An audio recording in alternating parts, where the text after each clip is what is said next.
and welcome to another episode of Modern Thursday on Titan Games in Peoria. We have wonderful matchups coming this evening to you, including the one that's coming up right now is Mr. Kinsman, who's going to be against the wall with the Liliana playmat.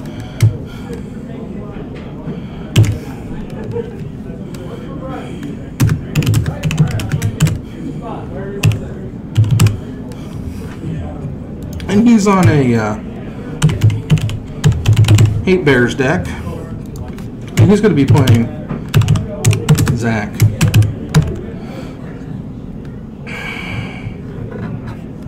Zach Johnson. Yeah, Zach. I'm terrible with names. And he's on Merfolk. So, I just need to go ahead and bring in another Merfolk. Jean.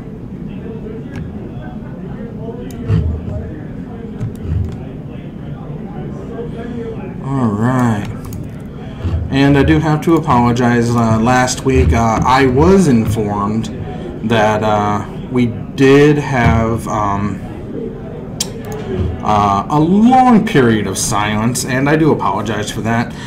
Y'all probably caught it when I did, that I was like, oh, I hope I wasn't silenced.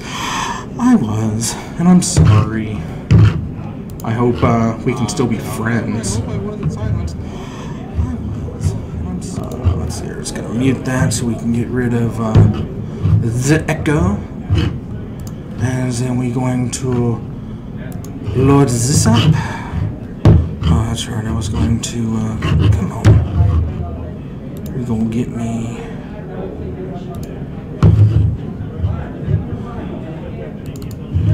Don't have a proper Hate Bears logo, but Creature's Toolbox will work just fine.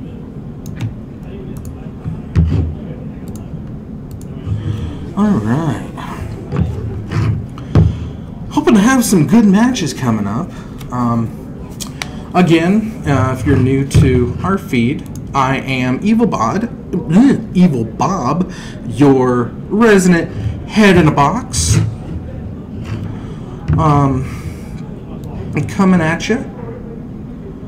Hey, Meow Mix! How's it going? Love when I have viewers live with me, being able to point out all of my faults and flaws and follies. But unfortunately, we don't have the handy cam set up this time, so it's just a whole bunch of guesswork on our part. So, you know, we'll make do. Curse Catcher to start off with the Merfolk.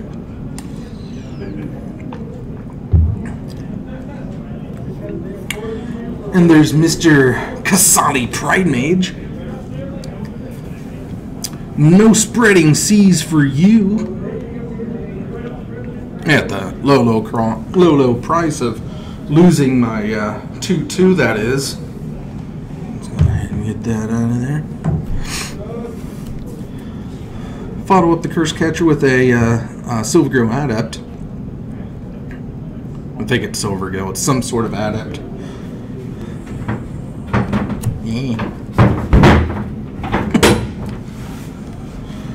Ignore me! Ooh, double down the Pride Mage. Swinging in for 4. Gotta love Exalted. I know I do. Oh, it's such a beautiful ability. And I'm not saying that just because it's the white ability from Alara. I'm saying that because it's awesome.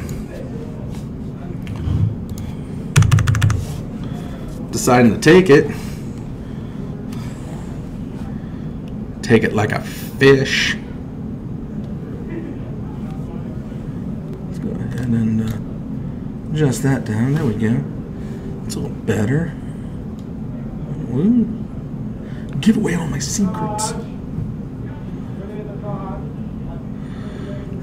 Go and tap and probably Lord number 1. Nope, it's another Silvergill Adept.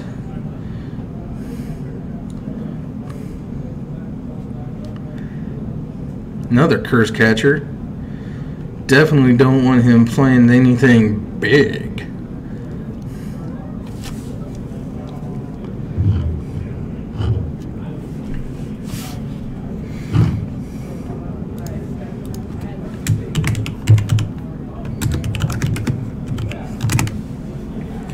And yes, I do have the world's loudest keyboard. That's never going to change. Another swing for 4 from the mighty green-white aggro deck.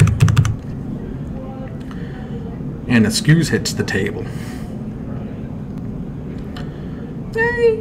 He says hate bears, but I'm seeing a lot of toolbox. I mean, it's very similar, the two. So I guess it's not too far off of an icon.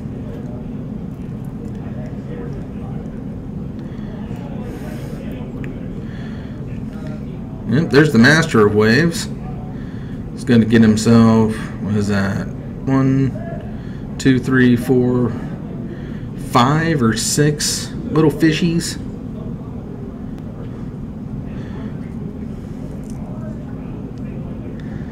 Yeah, no. There he comes, Silvergill Adepts. He's going to take the big 4 hit.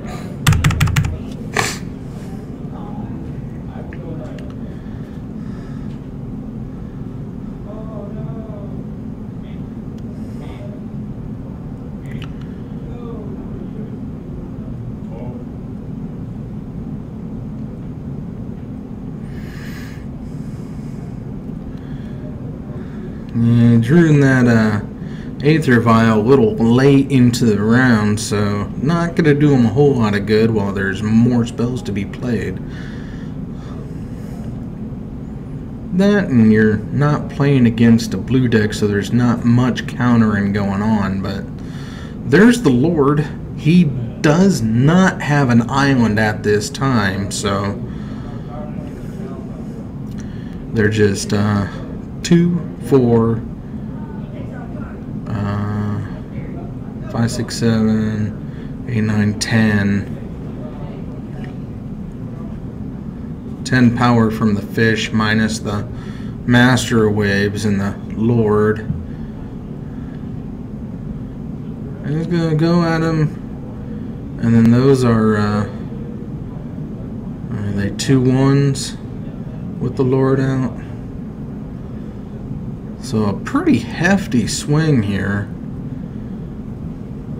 AJ might just do some trading to reduce down like the Silvergills, but so I think they're, guess not.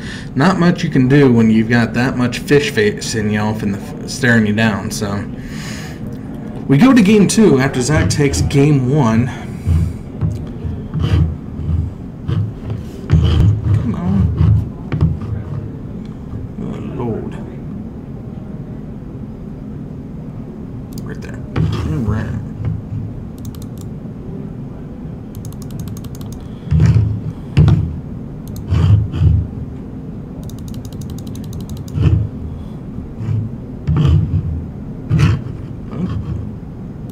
He doesn't have a victory. He's only game 2 yet. Okay, so anyway, again, I got to apologize if you watched last week's video or if you were with us last week. We had about an hour and a half of silence because I'm an idiot and didn't realize that I had the mic muted the entire friggin' time. But that doesn't matter because the only thing you missed was my rattling incoherently about what I was looking at on the screen. Thus is the job of a head in the box. But that's okay because I just envision that a lot of people watch these videos with no sound anyway, because it's scientifically proven that video games are better without volume. But not sure what AJ can bring into sideboard other than maybe some Wrathitude to hopefully get through them Curse Catchers, but I just don't know if he has the ability to do it. Unfortunately, the Thalias, if he has those in his deck, they're not going to be a whole lot of good. I mean, yes, they are still a 2/1 first strike and body, but they might be one of the first things I pull, but that's okay because I'm just not very good at this game. So we can reset the life totals.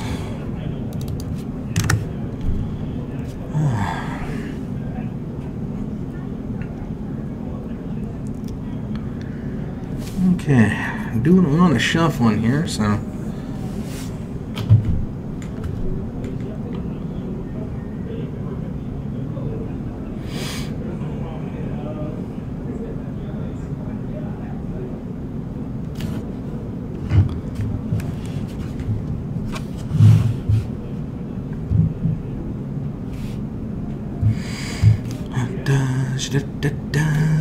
Shuffle, shuffle, la-da-doo. Zip-a-doo, shuffle, shuffle. Shuffle, shuffle, la-da-doo.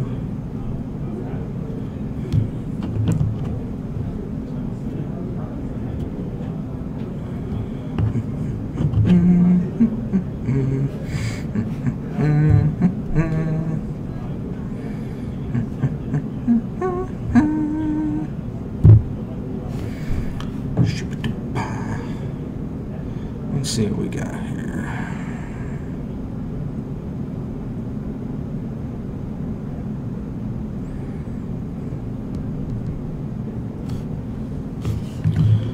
Alrighty. We've got the hands sectioned out now. We're looking down, Bob. Can't hear you. Oh. Ah. Yes, yeah, you almost got me. I thought I might have been silenced on my end again, but hey, you know, just because you can't hear me doesn't mean that I'm still not your friend.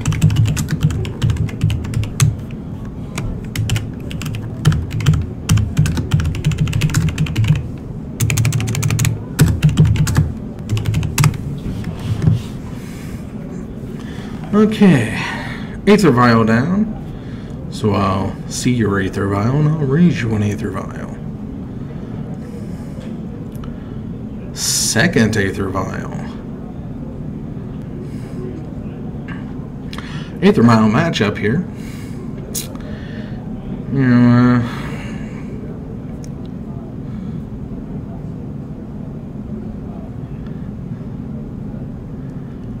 there's the Spreading Seas. Got that forest there. So he's taking him off colored mana right now. But that's okay because reasons?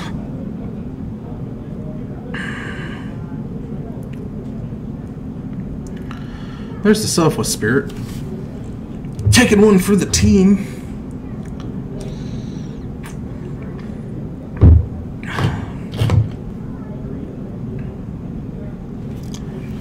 Third land. So now we've got plains and an evolving wild that he can get back on green if he needed to. So, hey, how's it going? Using the Aether Vial to put down the Kasali Pride Mage. Tick up, tick up.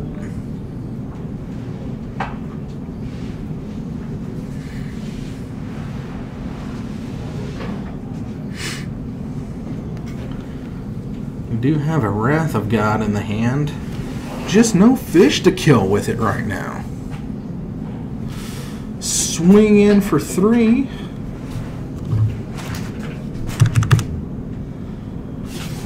Didn't eliminate all the glare, but I did get most of the glare. Tick up again to 3 on the fishy side. Fourth land. Master of Waves. I'm gonna get himself a fishy. Maybe. Possibly.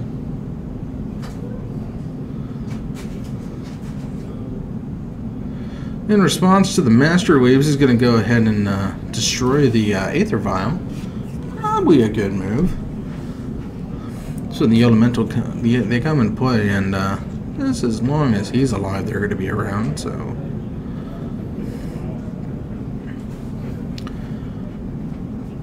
Loxodon Smiter hits the table. Yeah, he's a beast.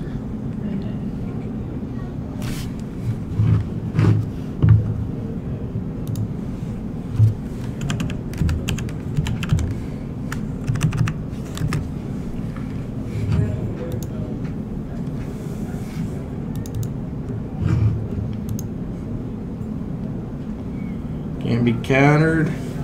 If a spell or ability an opponent controls causes you to discard the Smiter, you can put him onto the battlefield, but other than that, he is a 4/4 for 3 mana. So, and he takes a big swing from that. Gonna put him down to 11. Not 110.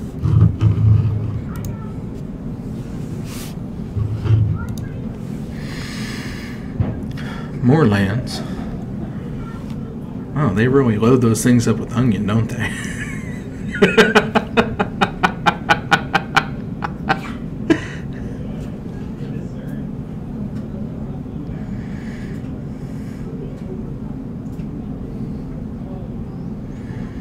Another Master of Waves to put more elementals into play. Oh, they're so cute! It's a narwhal! God, you gotta love those RK Post tokens. Man is an artist. Literally. Swinging in. I'm gonna take 6. Ah, the refreshing sounds of Coca-Cola. Always Coca-Cola. Or is that a Dr. Pepper brought to you by the Crave Rider?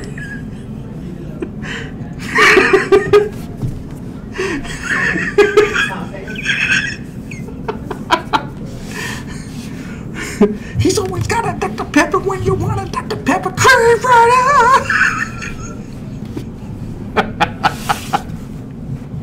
I'm trying to be nice. Oh, I know. I know. You see, I'm ahead in the box. I get lonely in here, so any kind of distraction's a good distraction. I mean, all I got to look at is modern magic. It's the best. It is. I mean, of all the formats, I can't think of a better one. You know, EDH, Frontier, Draft, Sealed, Legacy, Vintage, Pauper. Pauper's pretty fun. Pauper is pretty fun. It needs a paper version, like official paper rules, and then it'll take off. Well, we got Block, Cube, Tiny Leaders. Wizard's Tower. I think that's it. Wizard's Tower? What's Wizard's Tower? 25 card stack. Everyone shares the deck. Oh. 250 card stack. 250 cards. Okay. Gosh, I haven't heard that in a while. That's a good one, though. Yeah, I think that's all the formats. I think that's it.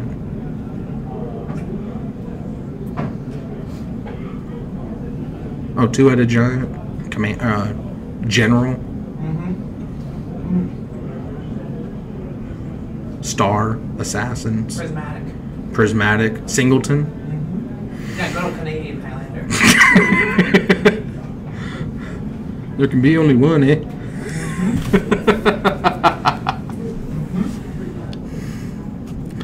Oh, I guess there are things happening on the field. I've only missed 3 damage, so not missing much. So I guess 4 damage.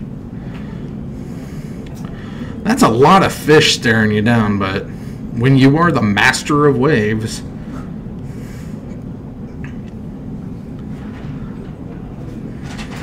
You know who else is the master of waves? The Crave Rider!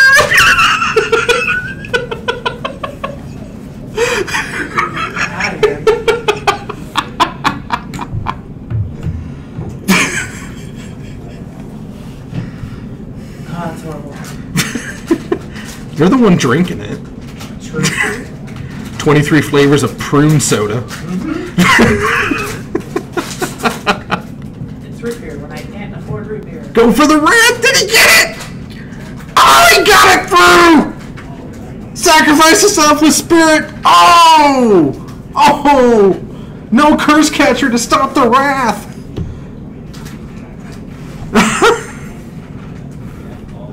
Oh. Oh, but he didn't. Oh. He didn't. Oh, did he not have the mana, or he just couldn't get it off in time? Yeah. Oh, I thought he was able to pull it out. See what happens when I don't pay attention? I'm more interested in this Panera sandwich. Oh, sorry, Subway. I assumed. Wow. The trader right the Panera employee got the Subway sandwich. That's amazing. Don't worry, it's our secret.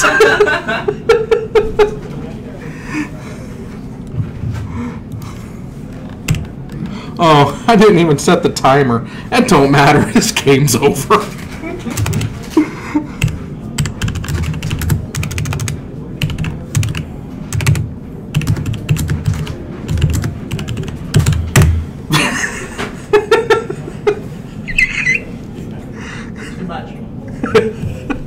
It's okay. I think Panera's a little dry, too. I ate there today. Don't tell me about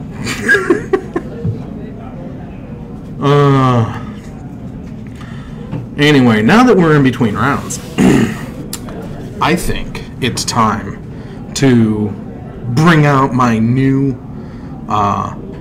in-between round sectional that I would like to call Let's have a discussion about a card and why I don't believe that it deserves or should be in the modern format at this time or ever, because reasons. Now we're going to get that victory out of the way, and we don't need those.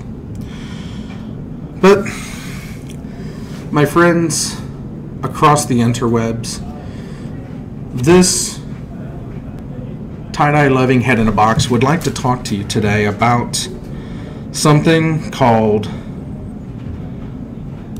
Fatal Push. Fatal Push is a card that, although is a nice balance to the standard format, might be wrong for modern, in my opinion. A one black mana to effectively destroy almost any creature in the format. Yeah, it doesn't get your big beefies like come on in, join the fun. That whole game, I just needed a white. I know. Watch out for the Crave Rider. She's enjoying the Dr. Pepper. Me the whole deal. But no, for one black mana, it doesn't meet modern. It doesn't feel right for modern because it doesn't get your big beefies, it doesn't get your tassipers, it doesn't get your zombie fish. It's not going to get your big white beefy creatures, but those are select decks, and the majority of creatures in Magic are going to be under that 4 mana CMC, and it's modern, so literally something goes to your graveyard every turn, especially if you're playing black. So let's not kid ourselves. Fatal Push is going to be revolted every time it's played, unless it doesn't have to be. There are several reasons that Fatal Push shouldn't be in modern. You don't have to have 1 mana kill anything. Blue doesn't have a straight out counter spell, and that's for 2. A lot of people want that. I can understand why it doesn't, because you should have to specialize your spells when it comes to modern. Blue has to specialize what they counter. Black should have to specialize what they destroy. There should be some sort of limitations on what a card can destroy, and CMC is not a good enough example, or is not a good enough reason to why. There are several very good black destruction spells that work just as well. You do have the Slaughter Pact. That costs 0. Effectively, it does cost you 3, but in a pinch, it can be a 0 cast spell. You just have to pay for it the next turn, but at the time, it does cost 0. And I believe that kills anything that's not black. Under the 1-drops, you do have Bone Splinters at the cost of one of your creatures, which usually black doesn't care about anyway. You get to kill something. Dark Betrayal, Death Mark, Human Frailty, Vendetta, Wretched Banquet. All of these are 1 mana black creature destruction with a little bit of a caveat to it. You want a little bit less restriction? Go to the 2-drops. You've got Cradle to the Grave, Defeat, Devour in Shadow, Doomblade, Murderous Compulsion, Premature Burial, Reef Soul, Smother, Soul Reap, Terror, Ultimate Price, and Victim of Night. All of these are mono black, have less of a restriction than the 1-drops, but they still sweep out almost any creature you could want to kill. You just have to specialize on what kind of creature you're looking to deal with, because not all black decks have the same weaknesses. Some have certain weaknesses. You play those black creature destructions. And chances are, in Modern, you're not playing a mono-color deck, and especially you're not playing a mono-black deck unless it's a Gary deck. In that case, whenever your splashes, there's a creature destruction that goes along with that.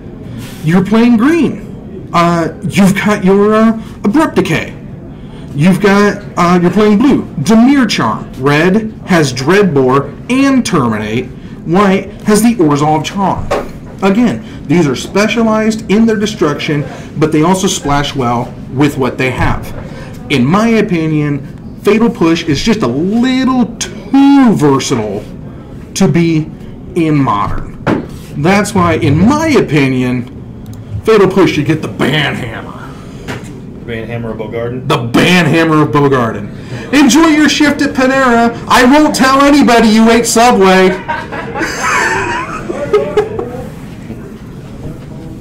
But I'm just going to let that sink in. And if you do not agree with what I'm saying, go ahead and leave me a comment below explaining exactly why I'm wrong. If you totally agree with me, go ahead and let me know that too. And again, the reason I came up with Fatal Push is I arbitrarily chose it. That's what I want to do with the Banhammer segment of our little show here, because in between rounds, when one deck just gets absolutely destroyed in 2 games and doesn't even look like it's putting up a fight, flops around like a limp noodle out on the table, shouldn't have even tried or showed up tonight because God knows why. We got some time to talk in between rounds. Usually this is reserved for when Dragus plays, but I arbitrarily want to choose cards that I can feel Modern can do without. So when I chose Fatal Push, I decided to go to the most played card in Modern. So I went to MTG Top 8, just sorted through most played card in Modern, and it came up with the black... The Mire. The Bloodstained Mire. But we don't ban lands. That's just silly. There are banned lands. There are banned lands, but I'm not going to call for the banning of a land because that's just ignorant. That's ignorant. No. I could go Brian Hoogan back. I don't know. I don't know what you're talking about. That's ignorant. I wouldn't call for the banning of a land. I never would. Never will I call for the banning of a land. You can quote me on that. But number 2 played card, Fatal Push, and I can understand that. You know, let's keep the format fresh. So let's just remove the top played card from the format just because. And those are reasons that I found that Fatal Push should get smacked with the Banhammer. Even if you like my graphic, I like my graphic. Do you like my graphic? That's a pretty sweet ass graphic. I've liked Hammer of Bogarden since 1997 when I started playing. I know, but you know that's the Banhammer.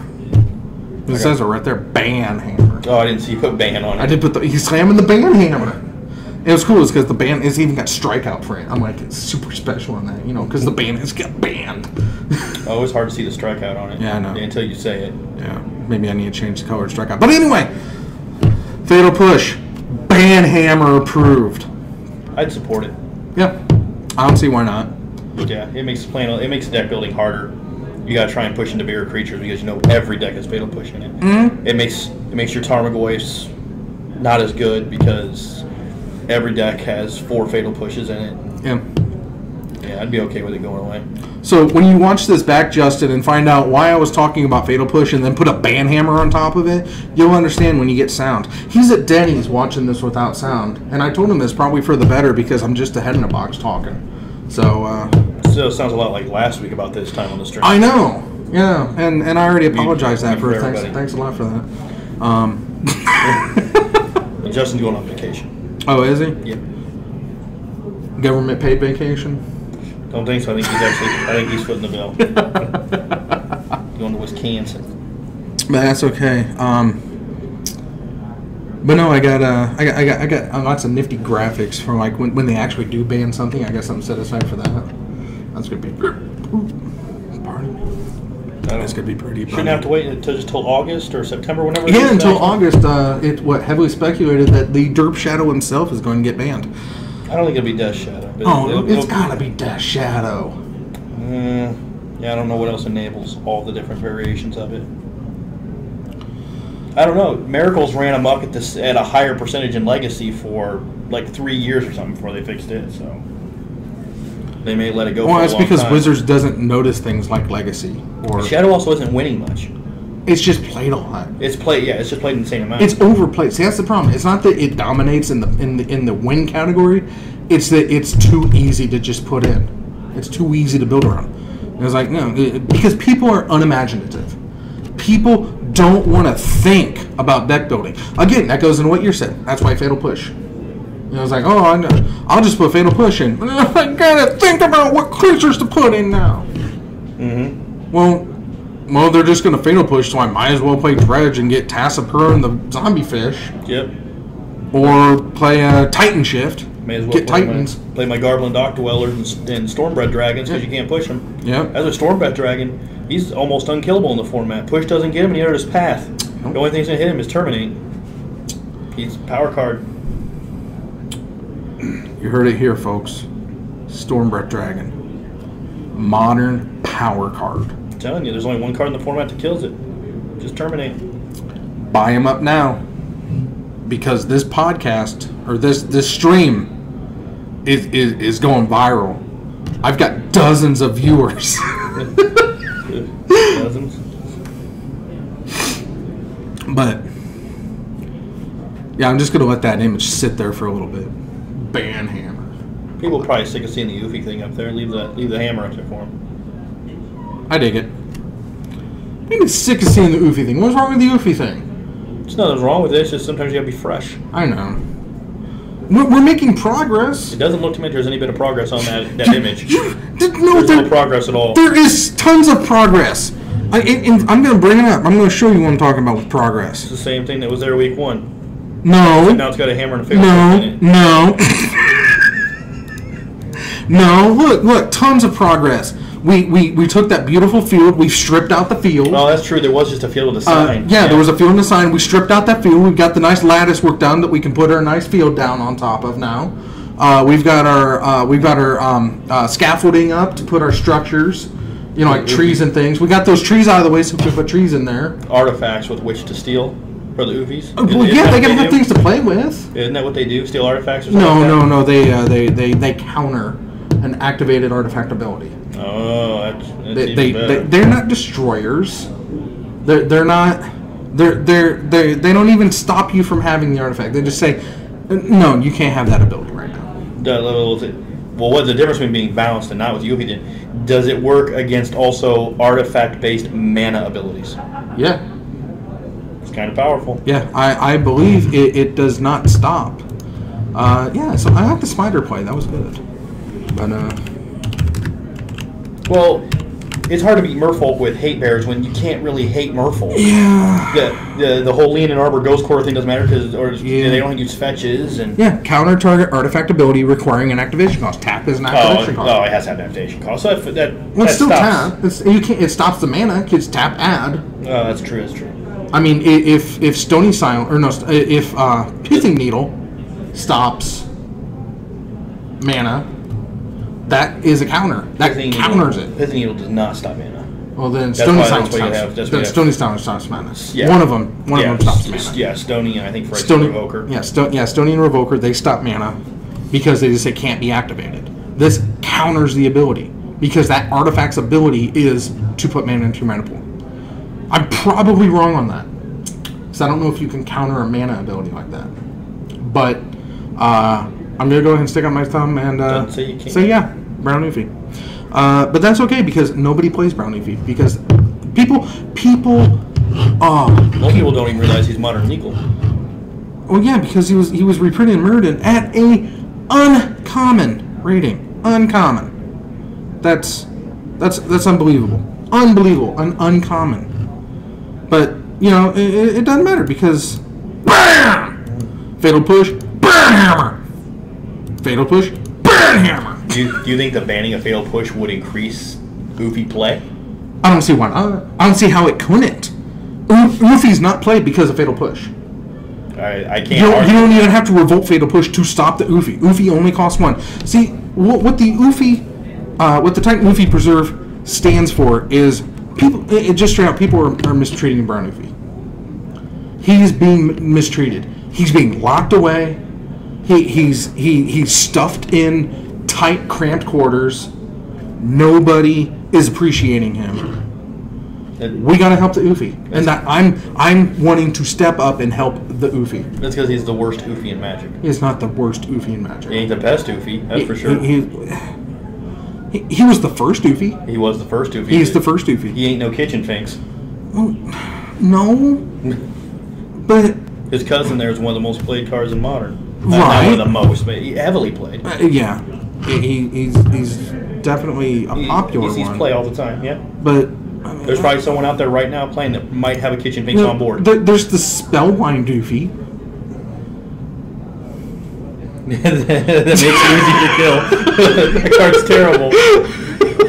That card's unplayable. What are you talking about?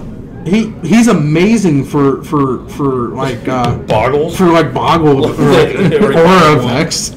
Yeah, I'm not buying this one. Nope.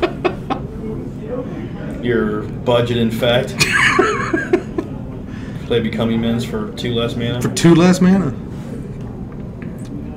But no, once we have the Titan Oofy Preserve constructed, we're going to give you information out there on how you too can help save Brown Oofies. I think U2's done enough for saving the world. They're always doing benefit concerts and that. No.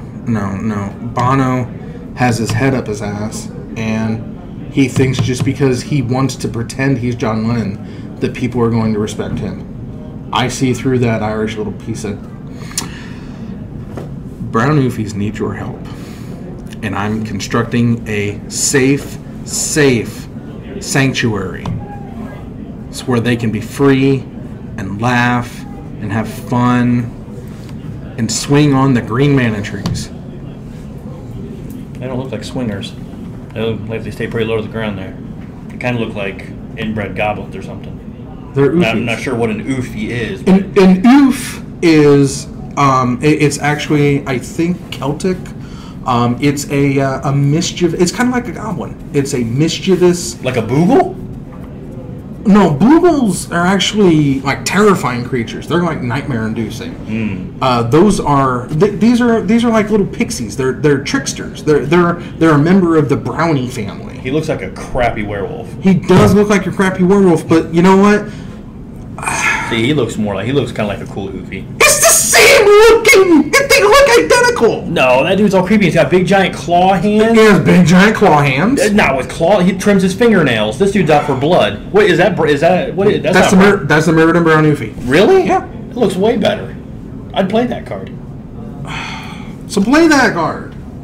When it's an engineered explosives heavy meta, I will. When there is not Fatal Push in the format, you'll see an increase in Brown Oofy play. But until then, when we all know Fatal Push is not going to get banned, I'm not even calling for its ban. I'm just saying that it would not hurt to be banned. Not at all. It wouldn't hurt anything. Not one bit. But no, we're where you have to play black in every deck. We're getting close. You know, and God forbid that if you want to do a one creature or one mana creature removal with very little drawback, you know, you might have to play white and use the Path to Exile. It's like, oh, my opponent gets a basic mana. Well, you know what? For a one mana removal of a creature, you got to give something. No questions asked. Ulamog, you're out of here. Yeah. Darksteel Mirror, yeah. You're done. Yeah. If you're not Emrakul or a Boogle or Pro White, Stormbred Dragon. That path gets you there. It's yeah, you're going to give your opponent the mana, but would you rather be facing down Ulamog or Nulamog, either one, or give your opponent a basic mana, which they may or may not be playing? Mm-hmm. Yep. Most decks don't play many. But I'm just saying, Fatal Push, it's just a little too powerful. It's in the modern format. It's a lot too powerful. I like it for standard. For standard, it's fine. I love it for standard. The Revolt makes it too good. Yeah, because all the fetching. Yeah, literally because everything you can kill anything at any time in modern, except stuffing Grixis Shadow, except for Shadow. Yeah, which is probably why they're playing those things that can't be pushed. Right. Mm-hmm. When they're red and they could be playing Stormbred Dragon. Right. Make it monstrous. It's huge. It's sudden impact. When it goes monstrous, I believe. Sudden impact, or I don't remember what either was it. Stormseeker him. Hit him with the Stormseeker. The old green sudden impact. I think it's older than sudden impact. Oh yeah, Stormseeker. Mm-hmm. It has a sword in the ground for no reason. The Highlander sword or something.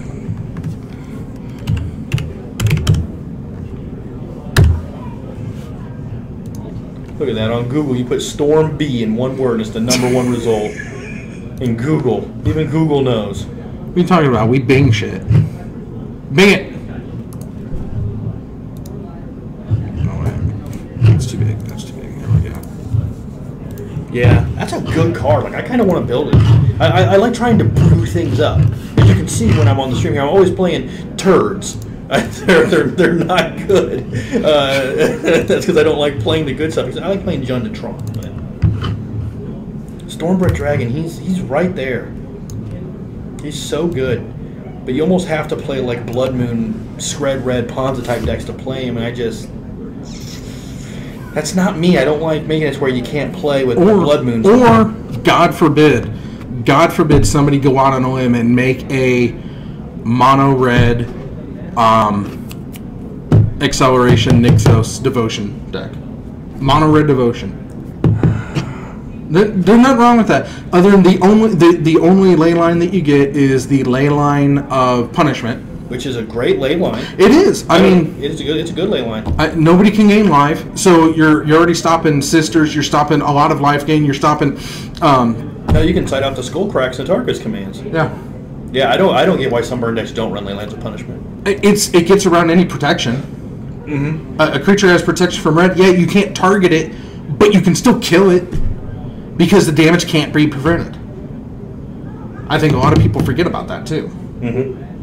But yeah, it's like if you block it or something. Yeah, if you block it, you can't bolt it, but you can't bolt it. But if you like sweep it with like, and if you're playing red, especially in that regard, Pyroclasm, your Pyroclasm or Anger of the Gods, or the one that got that's in Almond Cat that's got Cycling. Oh yeah, the Sweltering Suns. Yeah, something like that. Yeah, but it's Anger of the Gods that doesn't exile that has Cycling. But yeah, all those things, they sweep, they hit. With the ley line of Punishment out, it says the protection doesn't prevent it, so it dies like any other creature would. Mm-hmm. So when they side in their pro-red creatures against you, you laugh in their face. Well, unless you're playing Burn, because if you're playing Burn that has Pyroclasms and Angers of the Gods, they're probably laughing in your face anyway. No. Burn loves to side in Trickery. That's a great sweeper for Burn. Well, like Trickery, yeah, but I can't imagine they were Pyroclasms or Angers. Well, maybe not in your version. No. But in Bob Dole's America. Not my version, no. But no, red, mono red Devotion. I love mono color Devotion decks anyway. They take skills. I don't think there's They a take lot styles. of red. Red doesn't have the benefit I can think of that like black and green do, or even white, where you'll have some 2-drops that are just a green, or red doesn't really have a lot of that. You've got Boros Reckoner. You do have Boros Reckoner. You got Boros Reckoner. You've got Avatar, or the original level up guy out of Shadowmoor. Yeah, I don't know who he is. What is his name? Figure of Destiny. You have Figure of Destiny. Oh yeah, the Kithkin guy. A great 1-drop that's red and white. And you know what? Looking at the Stormbred Dragon, he might be too powerful. So I'm just going to go ahead and call it. Call him the Banhammer. Right there. Bam! I'm calling for the Banhammer of Stormbred Dragon already. No. It's too powerful. You made a very valid point. It's only removable by Dreadbore. Terminate. Or Dreadbore. Or Dreadbore. Yeah, the shitty Terminate. It kills. But yeah, I mean, it's such a niche card to try to kill it. Yeah, it's got to be banned too. So, 2 for on the first episode of Banhammer, Fatal Push, and Stormbred Dragon. Either or. If I had to pick though, yeah, it would definitely have to be a Fatal Push. The push. Push it right out of the format. Where are you at? There it is. I want to be able to play my Tarmogoyfs again. Fatal Push. No, we don't want you to play Tarmogoyfs either. I want to play Tarmogoyfs. No, nobody likes Tarmogoyf. You know when the last time I can think of I had a Tarmogoyf played against me? It's been a long time. Not in recent memory have I had a Tarmogoyf played against me. It was before Fatal Push. There's a good chance. It's been a long time since I've had a Tarmogoyf dropped on me. Zoo don't even play him anymore. Not even good enough for Zoo anymore. And he's still a $100 card. We got to be getting close to the next round. So. It's loud out there. So we'll be right back with more information about the next round. So we saw it here. Mr. AJ Kinsman can't get it done against Merfolk. And we were treated to the Crave Rider sensations of Subway sandwiches.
Okay, I'm back, everybody. I knew it wasn't going to be too long of a round because it was getting wild out there. And pretty long discussion means we go through. So we're going to refresh the timer this time. Let's go ahead and get the band hammer out of here. And we've got player 1, John, taking on Chase. Now Chase is bringing Burn, and we've got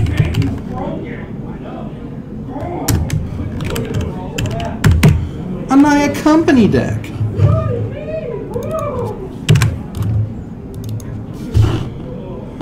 Woohoo! Justin's back and he can hear. Welcome back, Justin. We missed you, buddy.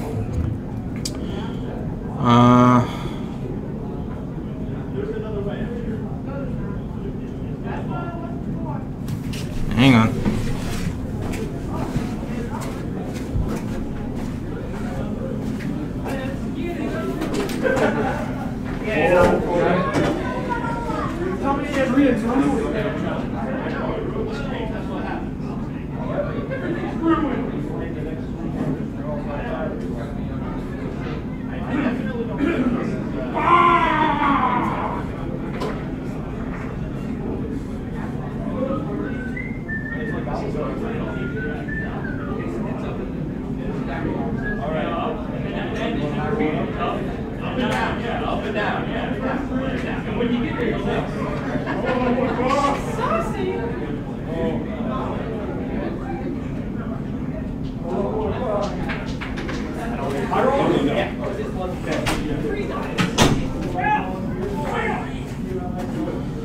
Okay, had a little bit of a problem with the anti-glare.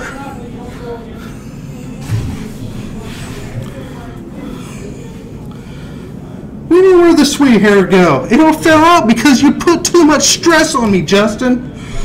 I can't take it.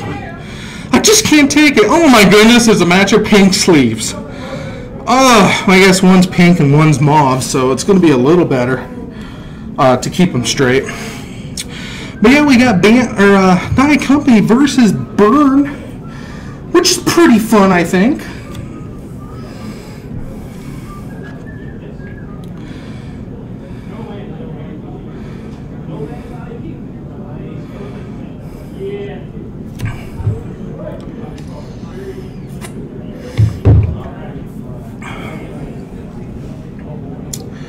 There's the cut.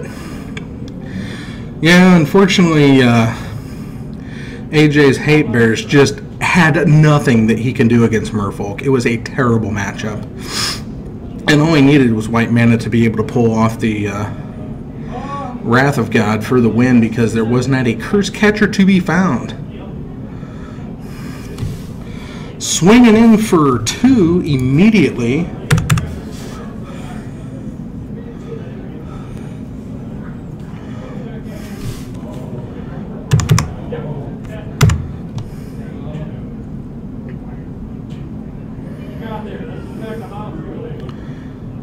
Is that a how to free blade? Free blade?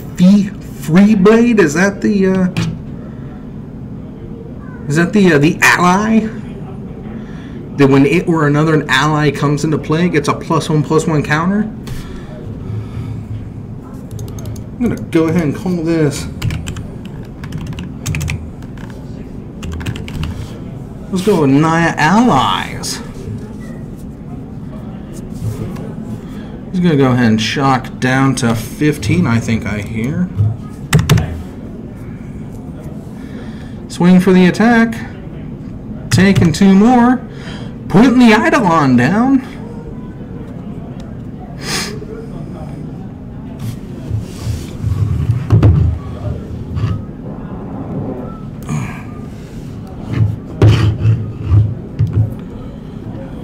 Shocking for himself.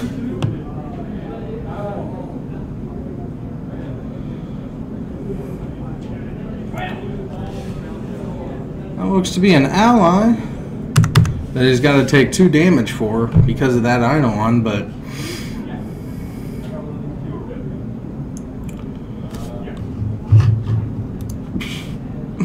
Excuse me.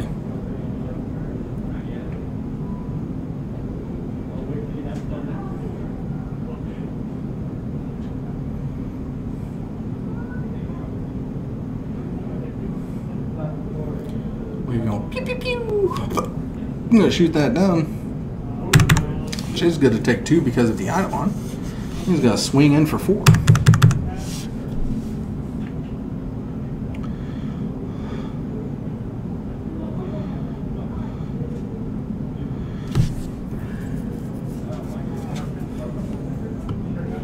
I believe it's the Hada Freeblade, or however you want to pronounce it, but it's the ally that gets paired with other allies.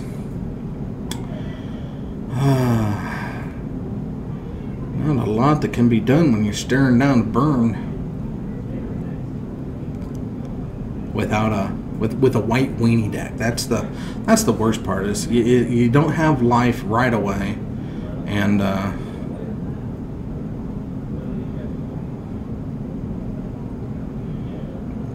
then red just wants to take the rest of it from you, so.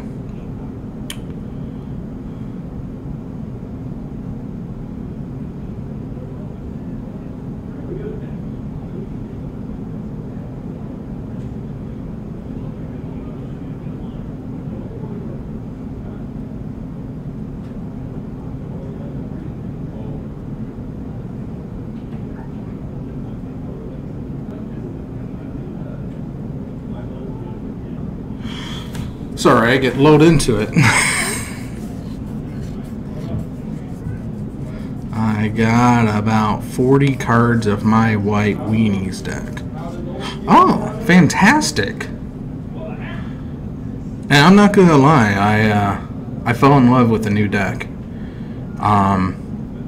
Saffron Olive, or Seth, on MTG Goldfish, I think played it last week as his modern budget, and it was the Nevermore deck. Oh, I haven't fallen in love so hard with the deck until it took some damage. I'm guessing 2.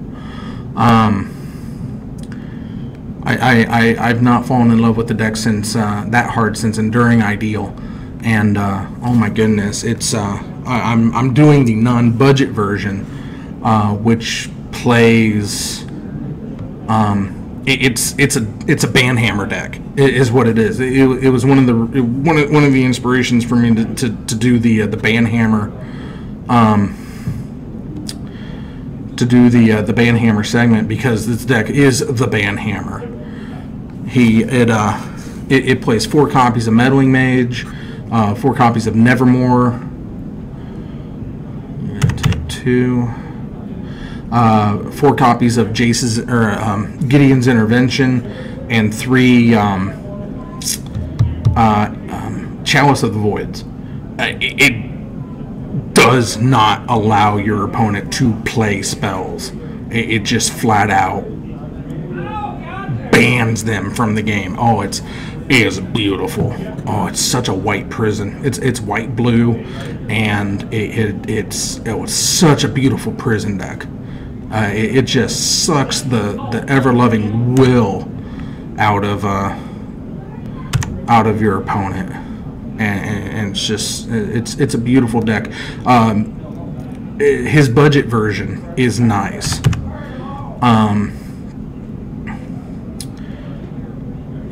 If you get free time, watch it. It's on MTG Goldfish, their YouTube account.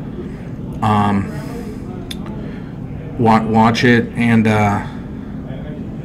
ooh, nice. Naya Allies beats Burn. I'm gonna go and readjust the camera so it's not cattywamped. I'll be right back, guys. I'm sorry.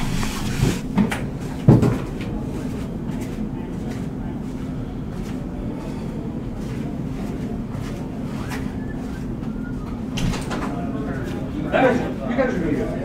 That was a fun.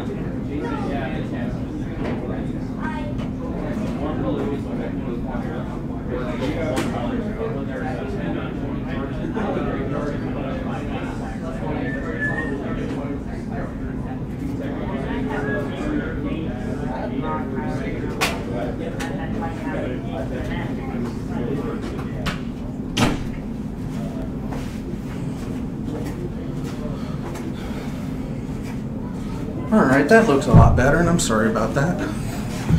Oh, watch the belly. Head in the box has returned. Everybody can relax. But yeah, check it out. He plays a budget version, which doesn't have, of course, it doesn't have the chalices or meddling mages, but he does really good with it. It's just so mean.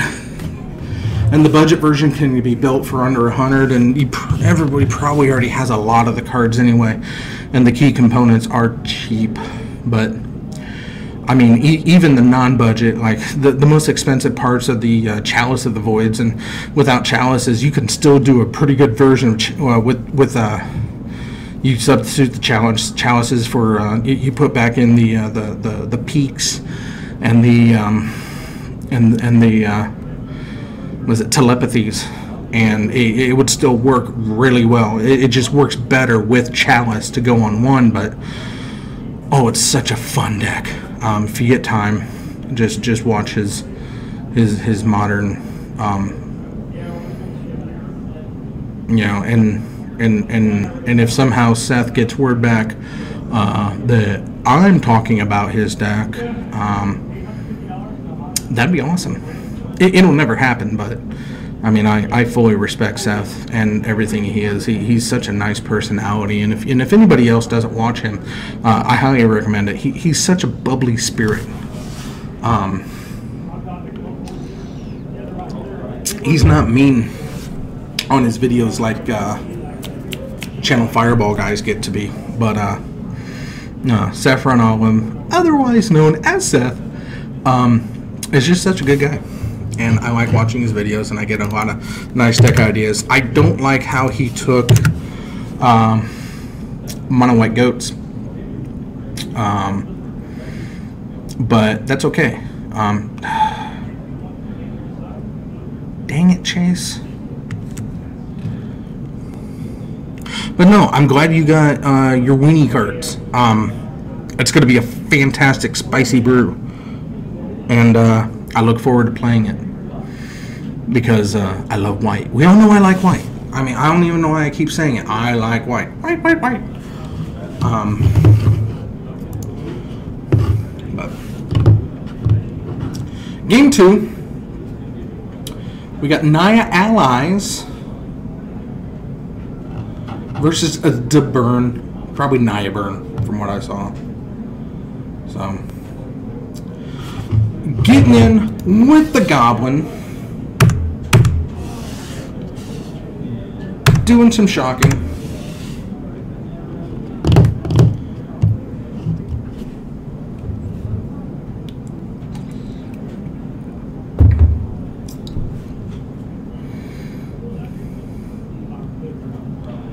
Got the Ziggurat and something else.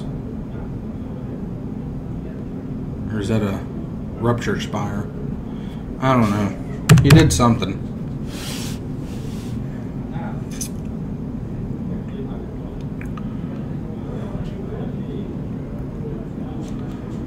And tap those.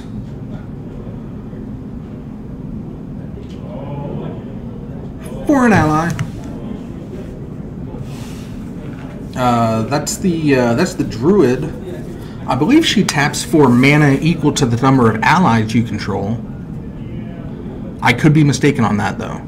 I'm not very versed in allies, so if anybody knows, you know, go ahead and like, comment, and subscribe, and tell me about it all below.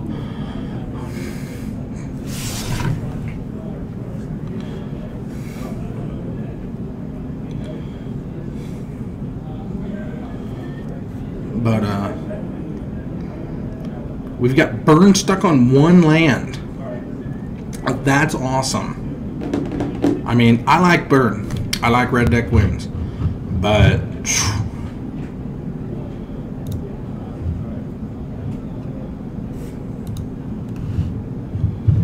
I don't get to use it much often. We get to put Red Deck Wins up.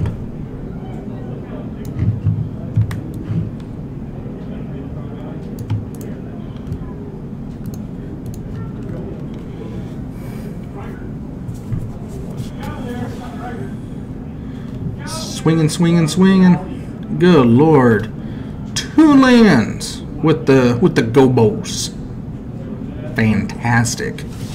I mean, that is the drawback. I mean, if you reveal a land, they do get it into their hand. So, gonna block and kill one of the gobos, and he's gonna take 2 or 3. So,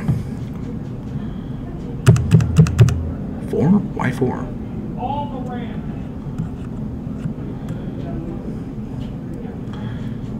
See, that's an ancient ziggurat, which taps for any color to put creatures, or for creature mana. I don't know why he took mana before. Is that a... I don't know. That's the ally encampment, which is also a very good land for allies, but it's right there in the name. And putting down another one. Bigger free blades. Chase has mastered the flick of the cards. And we're coming in for 5, so...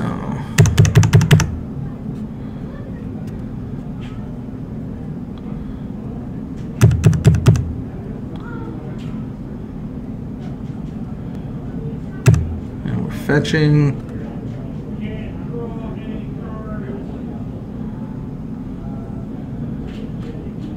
Untapped. Or tapped. Don't want to help burn out if you can help it. I mean, that's some free advice for anybody who wants to play Magic the Gathering. Don't help burn kill you. It wants to kill you fast and effectively and efficiently.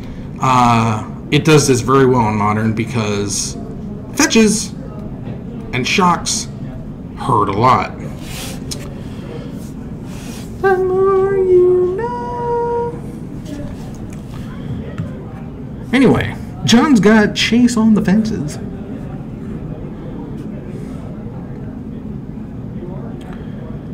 You do have that extra land. It's probably another fetch. Are we going to get a Coco? Oh, we're going to get another ally. Everything goes up.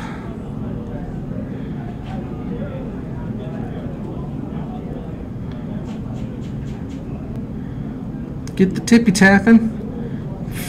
Swift Spear's going to block, and he's only going to take 2 or 3.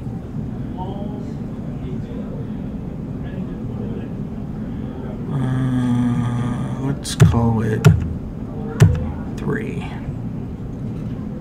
Because I can. Fantastic. Wow.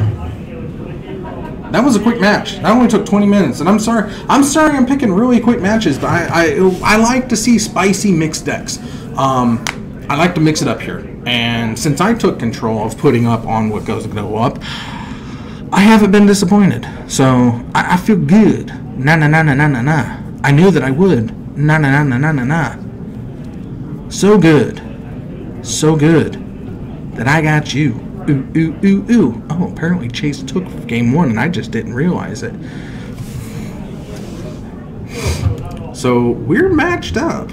I mean, we are straight up tied then. So victory, victory. Do I have an icon for... I guess it's kind of a zoo. So I'll put zoo up. That's fine.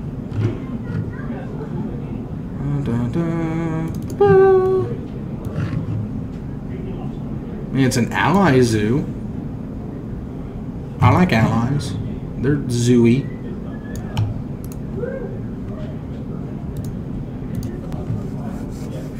Alright, how to free blade down.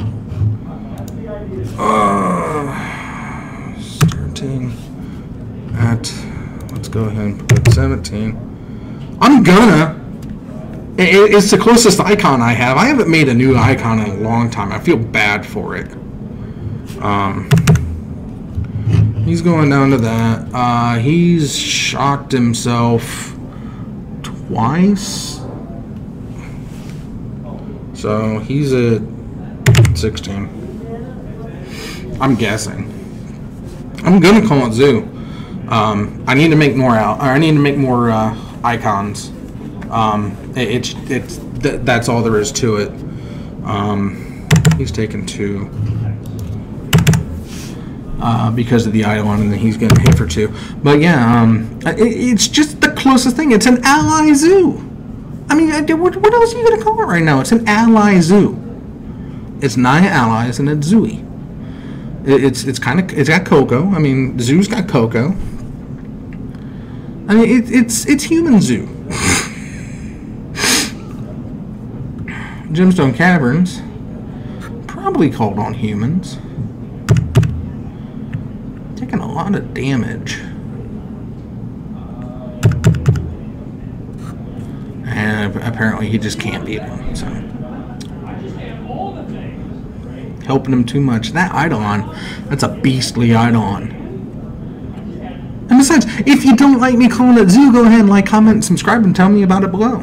You know, I mean, who am I to tell you that you're wrong? It's your job to tell me I'm wrong, because I'm the head in the box. But that's okay, because we got a half hour. A half hour. Let's see.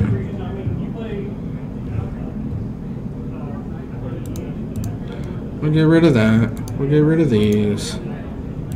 We'll get rid of these. And only zoo deck is mine. But you're not here. You know? Maybe if you were here and you weren't eating steak and shake or doing whatever it is that you were doing. You know, you could have been here. You could have been moral support for AJ. You could have come out here. Maybe he would have won that game. Maybe he could have found the strength inside of him to overcome all odds and find a way for hate bears to beat Merfolk somehow.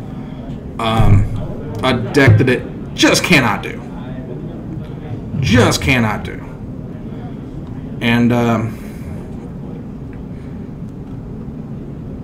yeah, now they're just playing to have fun, but that's fine. Bonus magic, it saves us from just staring at mats. I don't have a problem with that. I'm gonna play around a little bit. I get to. I'm gonna put the brand hammer down.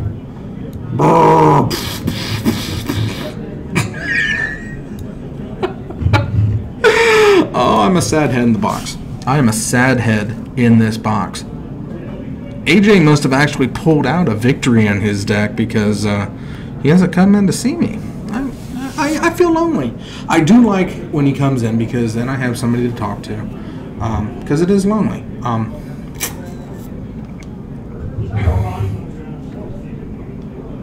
Show the cards? Okay. Let me find it. I'll bring it up here.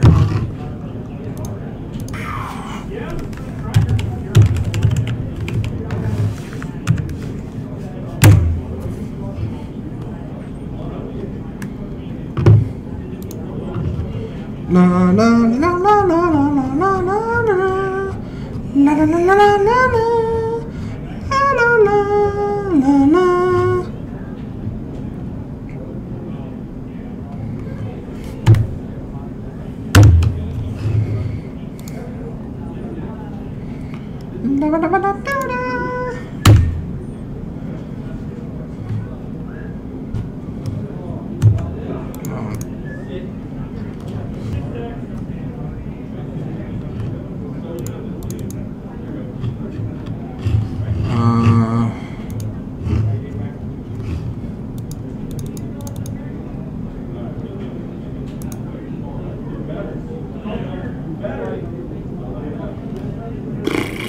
Give me a second. Thought there would be an easy way to do this.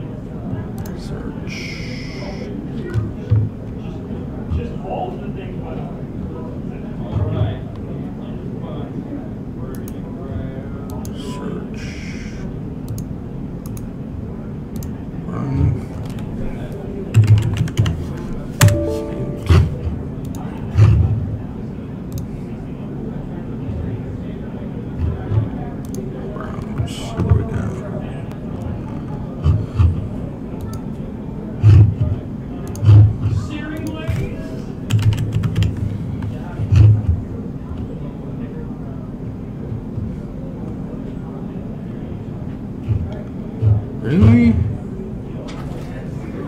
Hey, how's it going?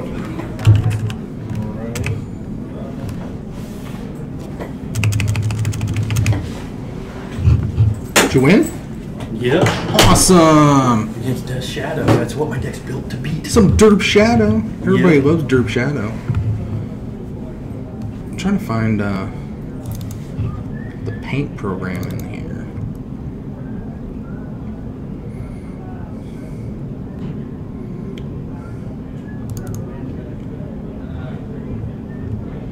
I need to crop a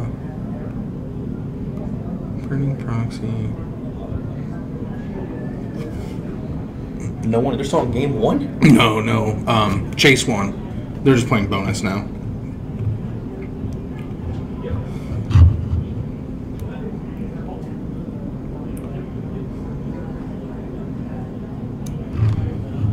Print.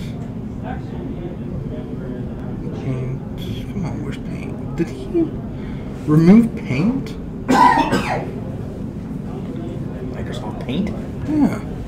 No, it's built in the OS. I know, but I don't know where to find it. Why can't you just search it out from start? Because it didn't. So I just searched this PC. No, just get rid of that. Let me get rid of that. Just close that.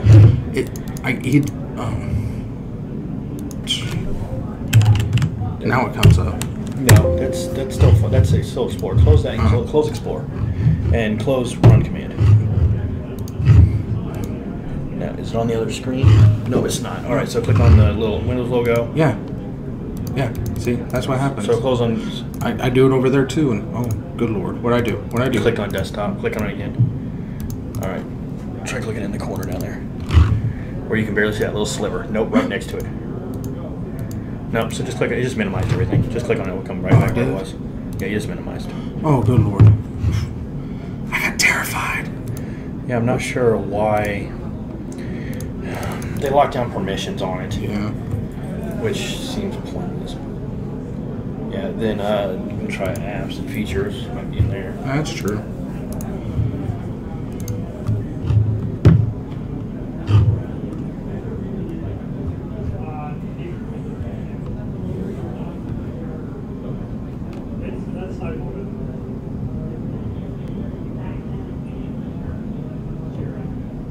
Paint 3D? That's Give it a try.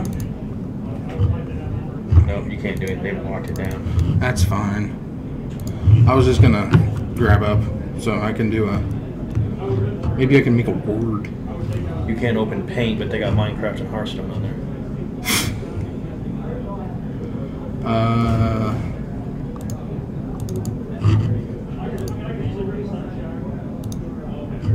There we go. I'll just make a text document.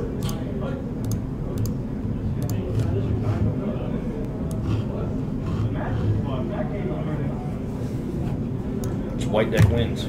Yep. Justin wanted to see it. God, that looks terrible. Yeah, just clean that crap up at the bottom. That's not terrible. Oh, okay. Okay. Chalice of the Void. You got Chalice of the Void? I got 3 Chalice of the Voids. Got them from. Where did I get them from? Good thing you got those before they exploded in value. Brennan. Did I got those from you? You got my Aether Vials. Where did I get the chalices from?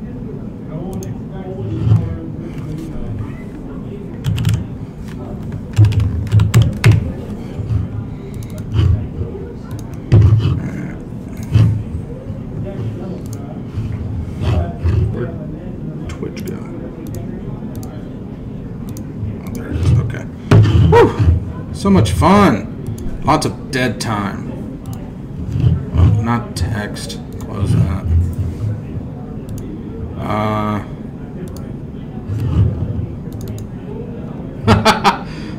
Wow. Inverted it. That's fine. It's still readable. There you go. That's perfectly fine. It changed it. Wow, that's. Oh, it's just the bottom.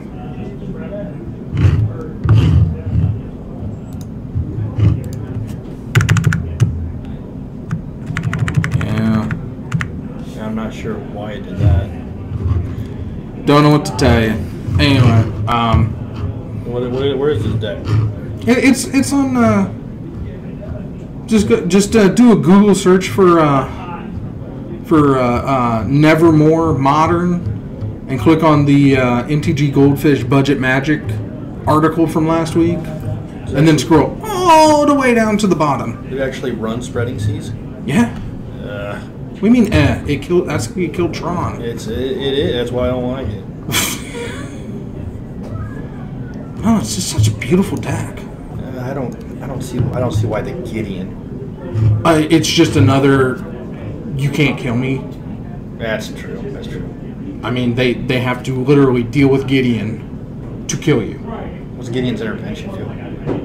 Nevermore, but you also gain protection from the card. Yeah. So what? It's Nevermore and Ruined Halo in one? Yeah. Really? As the enters battlefield, name a card. You can't cast spells with chosen name. Prevent all damage would be dealt to you from permanents controlled with source of that chosen name. So it's not quite like Ruined Halo, but if I'm facing down, like the example he gave is like they've got two or three Goblin Warrens, or not Goblin Warrens, but Goblin Guides on the table. And it's like, okay, Gideon's intervention. Now I'm protection from your Goblin Guides. It's also a budget deck, and those are much cheaper than Ruined Halos. Well, no, I wouldn't be surprised if in a real non-budget version, this is the Halos. This is the non-budget.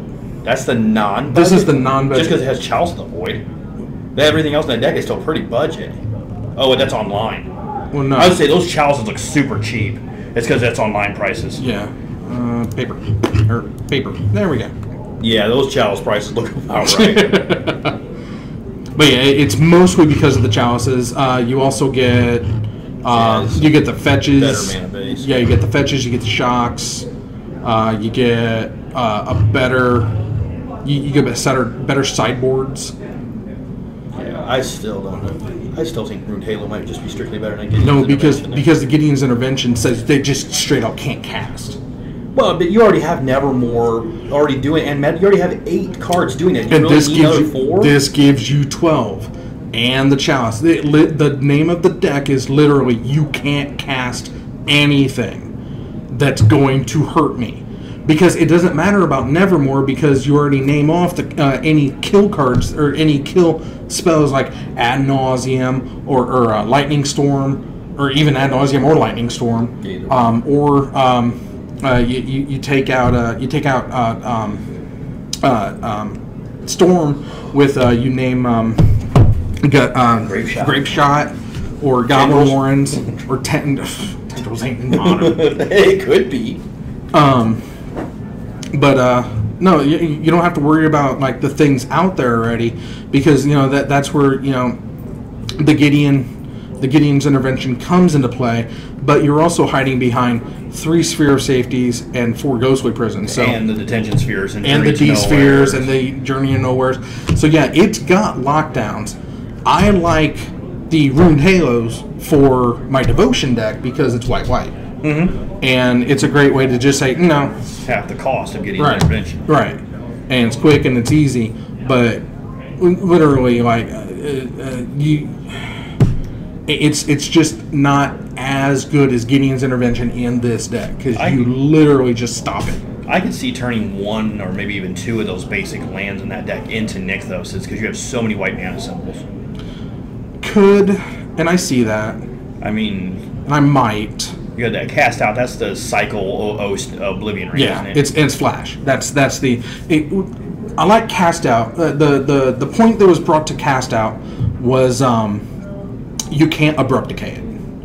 That was the biggest thing about Bring the Light and O-Stone, is those things get abrupt decayed. Yeah, but that's not a big worry at the moment. This is only costs 1 more, so it can't be abrupt decayed, and it's flash. And if you don't need it, it's a cycle. That's why it's only a 1-of. And I don't mind it as a 1-of. A fun of? The budget deck runs a place out of him. Here's what he played on the budget, and it was fun as hell. He took out the $6 Gideon. It wasn't budget enough. Well, yeah, because he runs it under 100. He has the one Elspeth. He took out. He only runs 2 paths. That's probably budget wise. The condemn. Here he puts 2 condemns instead of 4 paths. Telepathy. He puts a wrath in just as a cover. But the telepathy. Oh my god! And watching his games with this, the telepathy was the all-star card. Well, yeah, because then you know exactly what to sit with. Never Exactly. Yeah. But of course, I understand it. If you have access to Chalice of the Voids, you just go ahead and Chalice for 1 and just lock everything out. If you main deck Chalices, you don't want anything that costs 1 and not much casting 2. Right. And I mean, chances are your opponent is going to be casting a lot of 1-drops. Yeah, and that non-budget sideboard is really where it cleans up, because that budget sideboard is not glorious. Yeah. It's that non-budget sideboard is significantly better. I mean, in the non-budget, that's a 1 of. That's still 4 of. That's 1 of. That's 3 of. Those are gone. That's gone. Yeah, I can see the condemns and the spells, because there's not much ad nauseum in Storm. Right, but online is a different story. There's a lot of Storm online. Right. But yeah, it was just.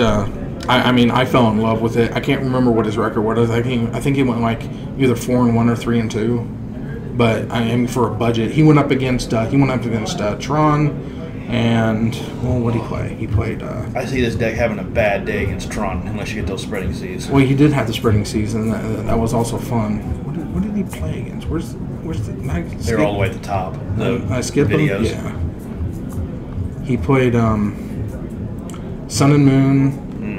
Esper Control, Green Black Infect, but this was a budget Infect deck. This was a terrible Infect. None deck. of these decks so far are actual. And then Blue Tron, Moonbridge Burn, whatever the hell that is. It was Burning Bridge. It's essentially it's just Burning Bridge with Blood Moons in it. Again, it didn't seem like the greatest of leagues. Yeah, say he got 5 pretty. But he also, I think he plays in lesser leagues when he goes budget. Because it's hard. Well, there's only 2 leagues, so he must just be doing simply like random find a match. That's probably 2, but yeah, and I don't know what was the he posts a couple different decks. Ultra budget. Oh, the ultra budget version, yeah, for $50. $20 in paper. Yeah. Using Evolve. $20 online and $48 in paper. I didn't realize how beastly of a card this is. Aetherling? Yeah. Supposedly it was when it was in standard, like it was the bee's knees. Yeah, it was the standard all-star, and just seeing it, like, if you are able to play it in modern, it's virtually unkillable. Mm-hmm. They cannot kill it unless you tap out, and it gets under bridges. That's the beauty part about it. If you got a boatload of mana, yeah. And you could get under the bridge and then just do no damage. Well, yeah, but you get under a bridge, and then after he's through, then you just pump him back up. Yeah. As long as you keep mana open. Even if not, you can just make him unblockable and then pump him to like what does he go to, like an 8-1? 9-1? 7-1. Because you only go. Oh no, it can be 8-1. Yeah, it can be an 8-1. But yeah, it's make him unblockable, blink him, or flick. Yeah, flick him. Yeah, flick him. Mm-hmm. Yeah, he's good. If he wasn't 6 mana, he'd be pretty awesome. Right. I mean, even at 6 mana, if you can play him. And this deck does nothing but stall out, so you ain't gonna have no problem getting to 6 mana. Right. Oh, okay. I was gonna say Nevermores are dirt cheap. Yeah. Evolving Wilds. Port Town. Lone Missionary, what the hell is that? I don't even know he's what that the is. when he comes in, you gain 4 life. Anti-burn tech. Yeah. Anti-bird tech. He's a 2-1. I don't see this deck having an issue with burn at all, though. You guys Nevermore, you just play that and name Bolt, a target's command, Rift Bolt. Like, the only thing they got to kill you with is creatures, and you can kind of hide behind Ghostly Prisons. And you hide behind the Ghostly Prisons. They're so Prisons. fast, though. It's possible they could just dwindle you too low before you get set up. But I mean, to stop burn, you really only got to drop 1 prison because they don't run a lot of mana. Yeah. And they don't want to spend it making 2 attack. Yeah, if you got lucky, they got 3 or 4 mana because that means they ain't burning you out. Right.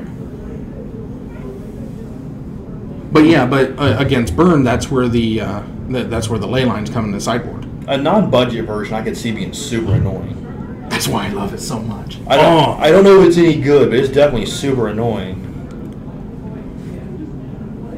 It's a lot like the Lantern Control, where it's just I'm going to play a game of solitaire while you sit there.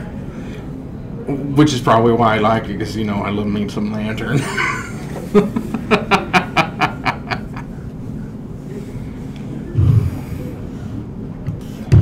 Justin got mad because I called that Naya Allies deck that was up there the Zoo. Naya Allies, and he called it Zoo. Yeah, he didn't like it that I called it Zoo and put up a Zoo logo.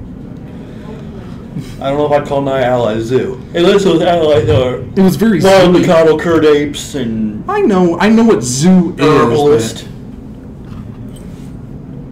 is. It just felt very Zoo-y. He had a nice synergy. It was just a bad matchup against Burn.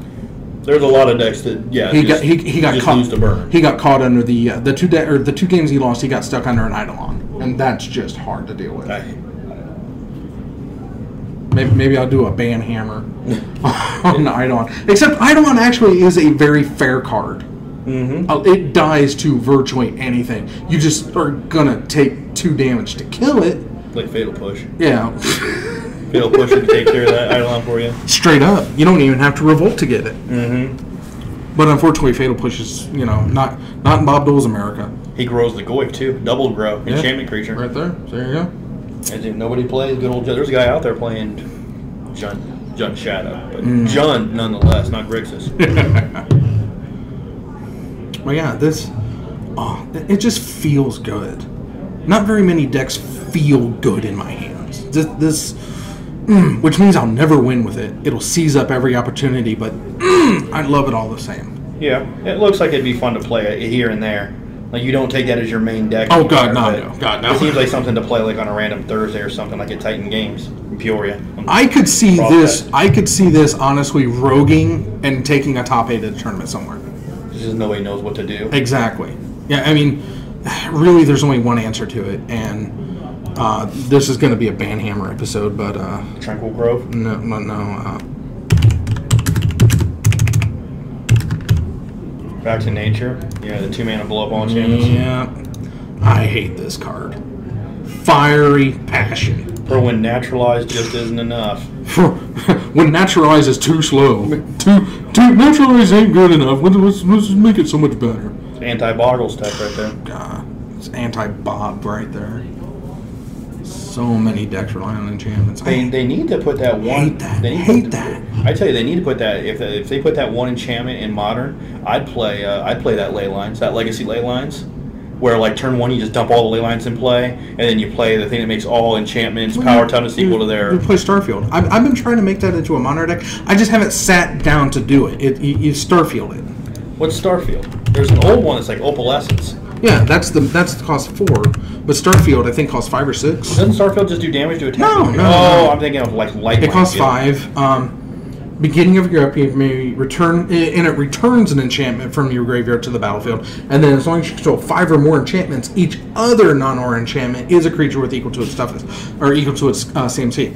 So, as long as you've got 5 enchantments, they are opalescenced.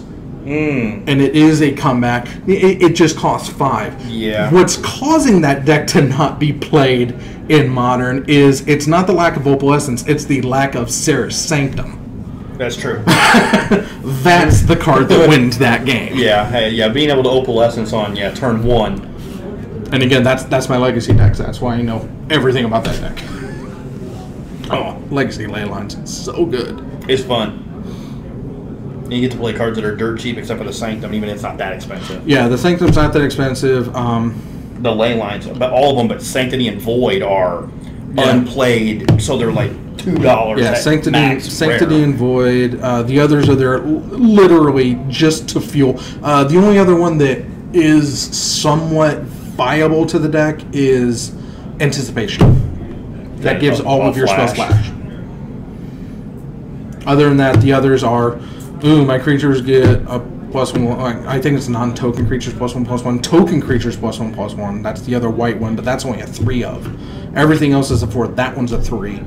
But But yeah, it either outright kills you with the damage, or it helms you into the void. It's got a fun of Helm of Obedience.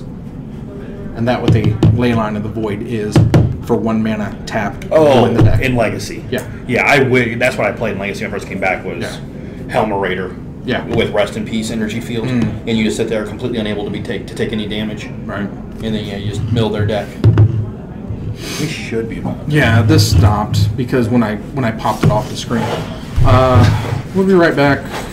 Thank you for listening to the rants. I'll be right back with the next matches. I love you all so very much. Thank you for tuning in this Thursday at Titan.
Gary, you want to start the round timer? Gary,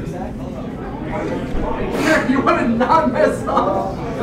Come on, Gary. I didn't know this way. Here, you got this. I believe in you. Well, that was a short.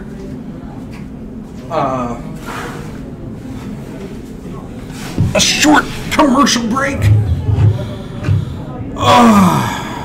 We, unfortunately, clench your sphincters, everybody.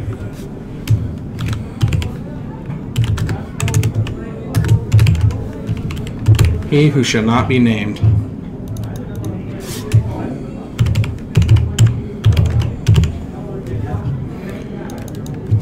Versus Gary playing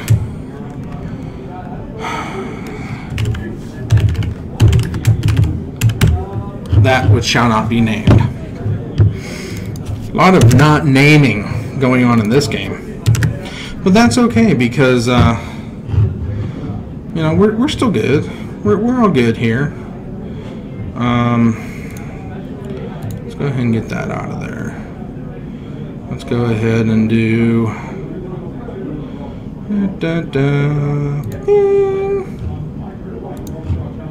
Let's get you over here. Mr. Tran. And you're going to be taking on Metalcraft. So, Eldrazi Tron versus Metalcraft. Alright.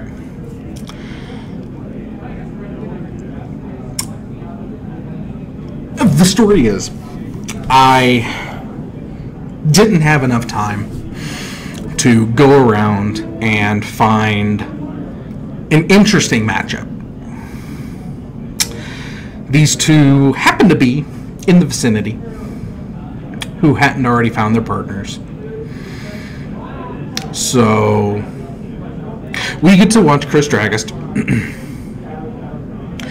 versus an Eldrazi Drawn deck. It could actually be interesting. I don't know how well Metalcraft does against Tron.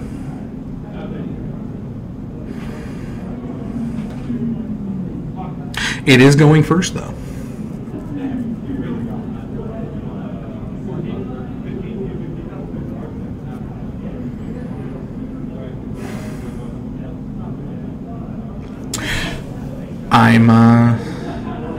I'm actually speechless. And honestly, we really haven't had a Dragist matchup that he's kind of feared on the stream in a while. Last week doesn't count. That just happened to be the opponent versus the Soul Sisters. This week, we do have to have the obligatory Tron / Derp / Delve deck. So might as well get it out of the way now. And this way we kill two birds with one stone. One we got Dragist, which and two we've got the Tron. So this being round 3, we got one more round left. And after that, you know, look at it this way. Next game, next match, we won't have to look at either of these decks, hopefully. Although, I'm kind of looking forward to this one, because I'm interested. Very interested. Metalcraft not starting off with the explosive hand that it usually does.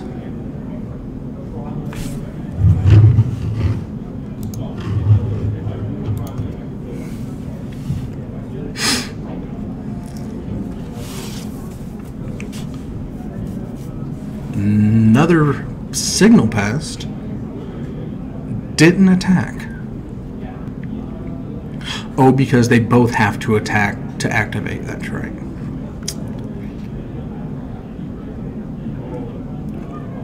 Close enough, I guess.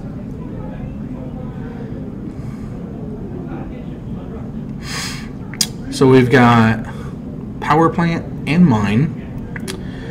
Does he have Natural Tron? Swinging for 2. Playing... I don't know what that is. Is that a Chalice? Surely it's not a Chalice.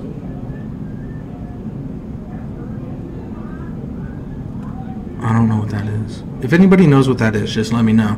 He plays Masterpieces, and I don't know what Masterpieces all look like. But we are cracking the Expedition map to get Tron now. So now it's going to start to get stupid.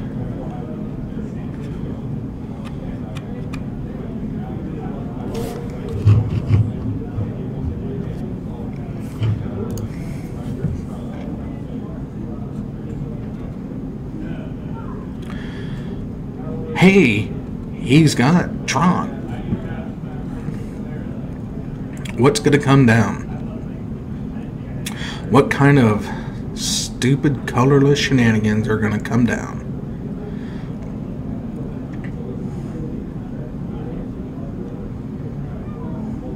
Walking Ballista.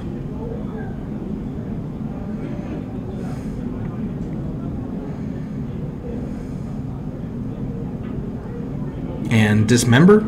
I think that's a Dismember. So, yeah, he paid 4 life for that.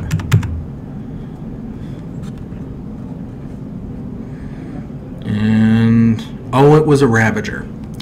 It's okay, everybody. The problem, or the mystery was solved. It was an Arcbound Ravager. And it now moved it over to the other Signal Pest. And he's going to just go ahead and shoot it down with the activation on the stack. Alright. Or while it's targeted, he's just going to shoot it down with the Walking Ballista. So, lots of colorless shenanigans, but well played. Well played. Good job, Gary.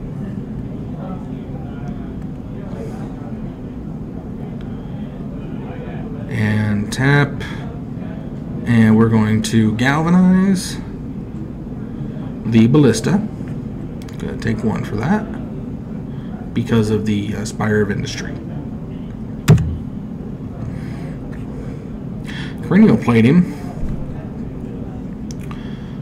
Matter Reshaper on the field.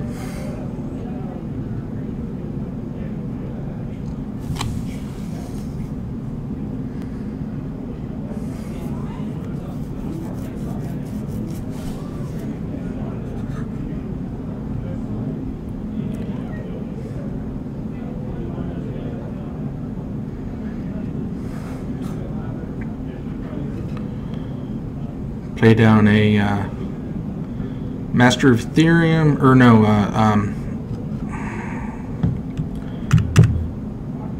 2 life goes to the Vault Scourge, but that's the Steel Overseer. So his artifacts are going to start getting bigger unless something happens to that Overseer, which something very well may happen to that Overseer. 4 mana into the pool gives us a Chalice on 2. And that's gonna be a little painful. Paying 1 to the Spire to cast the Ethereum Sculptor. Or the Master of Ethereum. And he's going to attach to the Vault Scourge and go swinging. Now the Scourge is 1 in the air, so 1, 2, 3, 4, 5. And the thing's going to go right up there, so he's taking 6.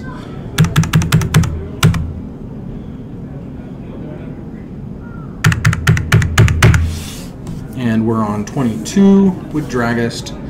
All is dust. Getting rid of the Ethereum Sculptor. And the Vault Scourge.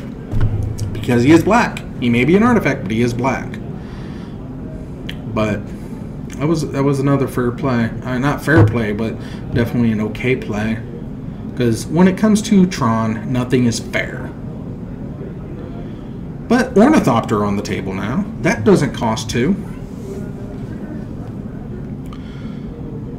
Swing in with the Blink Moth, and it's just going to get Ghost Quartered. Apparently he only plays 1 basic mountain, opts not to shuffle, and equips up the Ornithopter, making it a 3/4 in the air.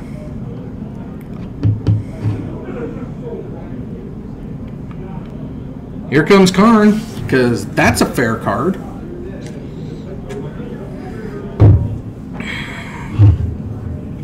Got an idea. Burn. Let's just go ahead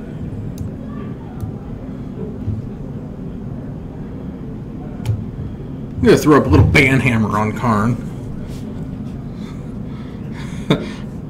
3 guesses on how I feel about that guy.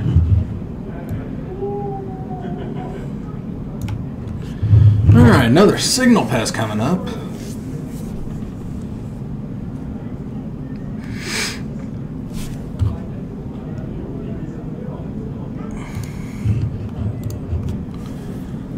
Swinging with the Ornithopter. Oh, excuse me.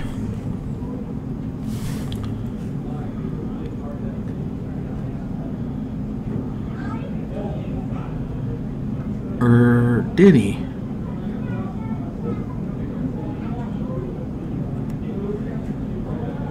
Karn's gonna get ticked up, and we're gonna go fetch out. Probably another oh. Is that a I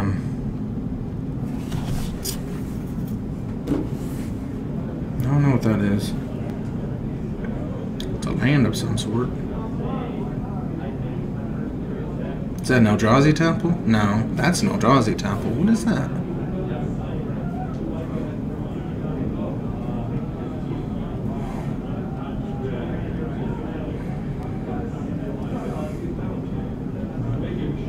Oh, he swung at Karn. Okay. That's why he didn't take damage. He swung the Ornithopter at Karn.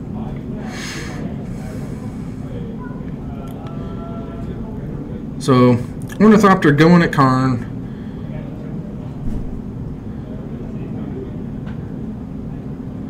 Everything going at Karn. So, we can get that off the screen right now.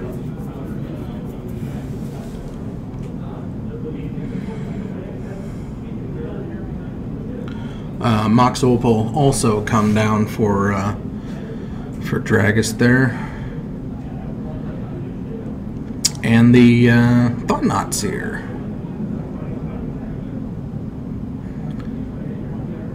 Oh, it's a Seachrome Coast. He's hellbent, so he gets to draw an extra card.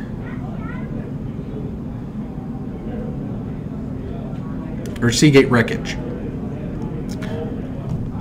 I know what it is. It's the Seagate Wreckage. Now that one, I don't know what it is. But that's okay. It's some shenanigans. So it let him draw a card. Yeah, what is that?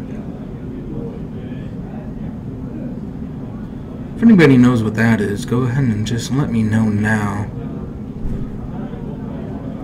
Because I'd like to know.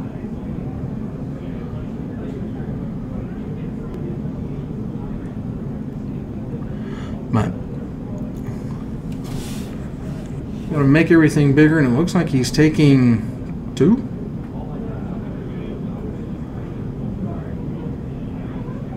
Three?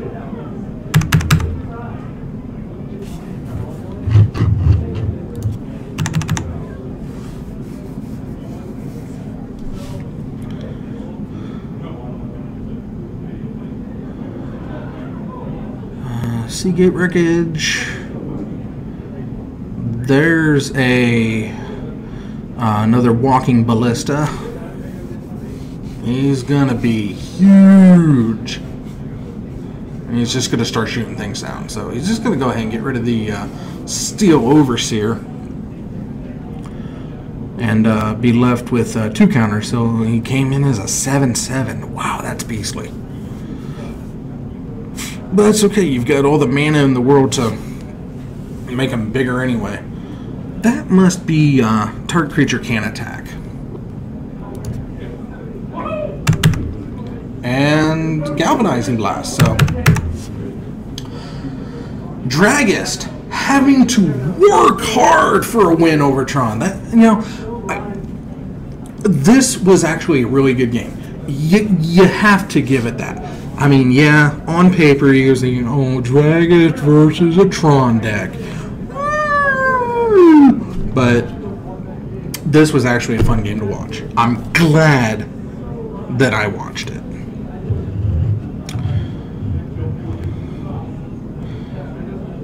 can't believe we got the victory there. That was rough.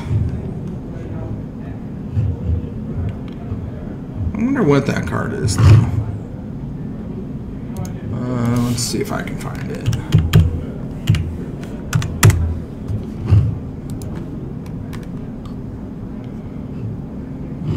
Let's go to modern.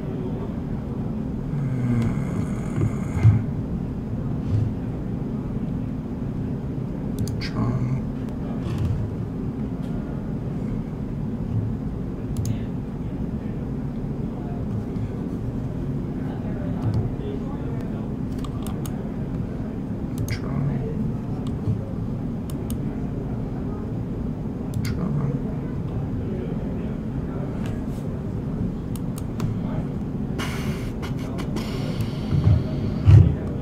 Is it under Eldrazi Tron?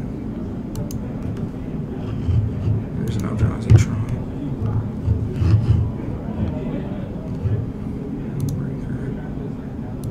Battery Shaper.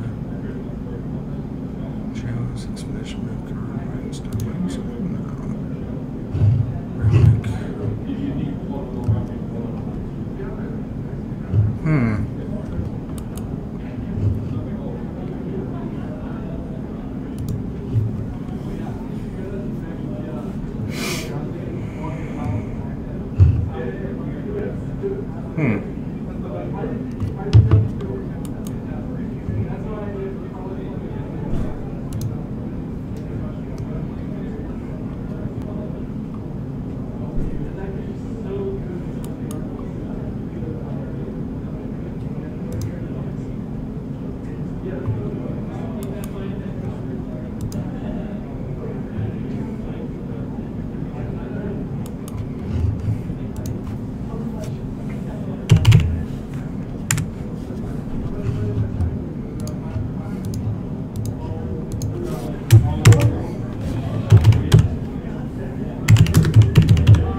That's not a sacrifice, so let's see. Color weight, descending.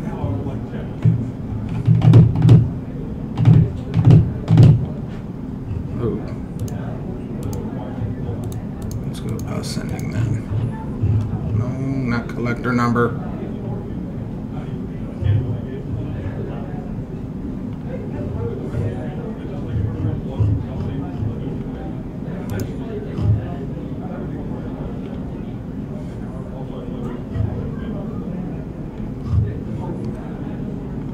Wow.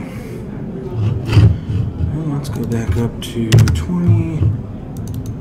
Let's go down to 20. Let's do color weight ascending. I'm pretty sure it's colorless. Okay. Move a gym counter. Turkish kind of block attack. I don't think it was that.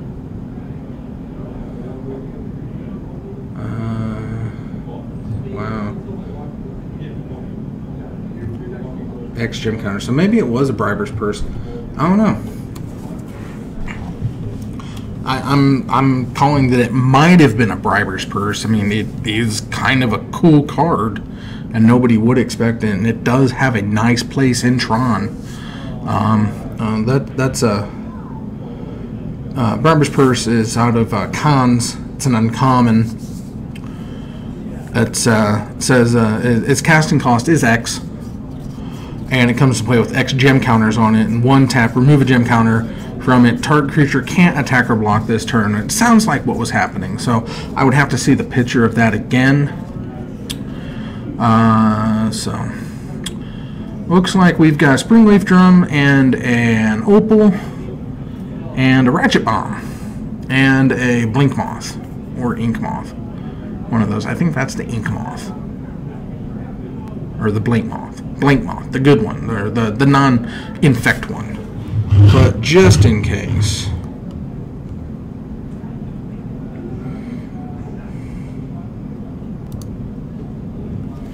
Just in case. Volt Scourge coming down. Take 2 damage for that. And the Bloodiest of Moons. Very nice. And there's a ways to answer it. You know, his stuff does come is colorless, so now he just has to actually count 1 for his land and not 2s and by 3s. Some would say a great equalizer.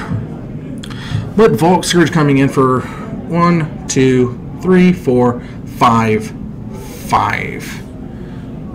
That's a big swing. Alrighty. And again, I do have the world's loudest keyboard, which will never change. Fetching for a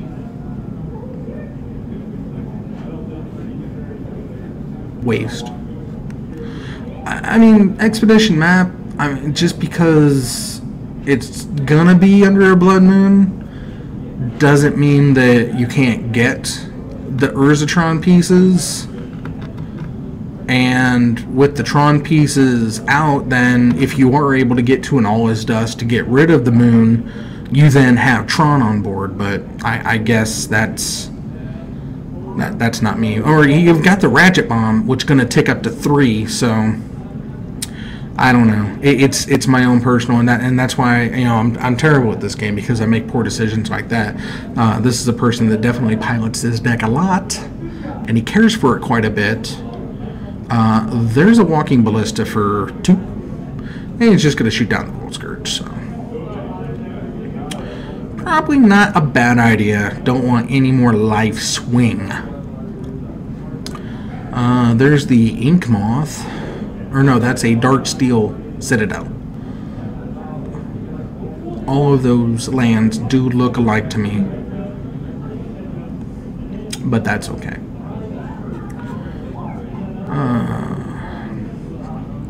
That is the Steel Overseer. No, that's the Arcbound Ravager.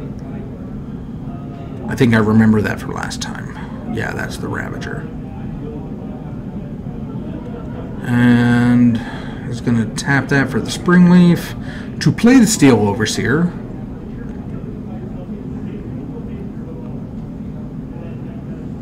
And he's going to tap that to play the Signal Pest. And he's going to ratchet up that bomb to 2. Dragist giving him more incentive to pop it for 2 than to let it go to 3 to get the moon. Because there's a lot of good 2 targets, but unfortunately it's, well, using the bass, or yeah, he's going to pop it for 2, and then he's going to kill the thing that he targets with the Ravager. So it's essentially going to be a board sweep.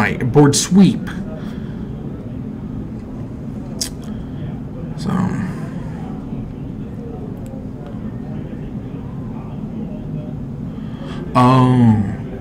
he's going to put enough counters on it and then use his ability. I don't know if you can just freely move counters though. And there's the target, and there's the kill. Yep, no, you can't just freely move counters. They're not spikes. You actually have to sacrifice it to move the counters on it. But he does maintain the Blood Moon. He just lost his board. But he does have a good old Blinky up there, which will die to a Ballista shot.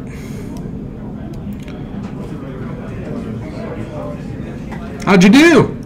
I got there. Awesome. I got my 2 wins for the week. I get my last one. All the others have gone 2 and 2.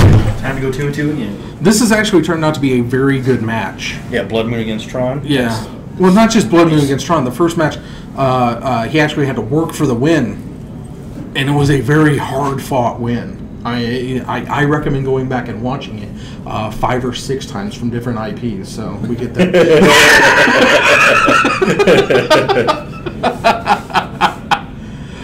Justin stopped talking to you. Yeah, he's a little slime like that. I don't think he was actually there to begin with. I think he had like a bot pre-programmed with like some responses, and then decided, you know what, I'm done. I'm not good enough to program it for an entire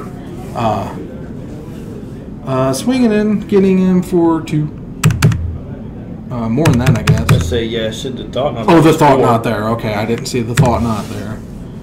I am a little colorless blind. Yeah, sometimes even Blood Moon and taking Tron off Tron isn't good enough. He did have the ratchet bomb, and he ratcheted up to 2, which wiped out all of Dragus's board. And then he used the ballista to shoot down the target creature of the Ravager before the counters can go on. That's good play. That is good play. Chalice on 2. Yep. That's harsh. And that's a big swing for 6. Yeah, it looks like a game 3. I don't know what Affinity could even draw here. There's not a whole lot, and Dragus may just scoop, but he's not the scooping kind. Especially when he sees that there's a half hour left. He's got to give the people a show, even those that don't want to see him.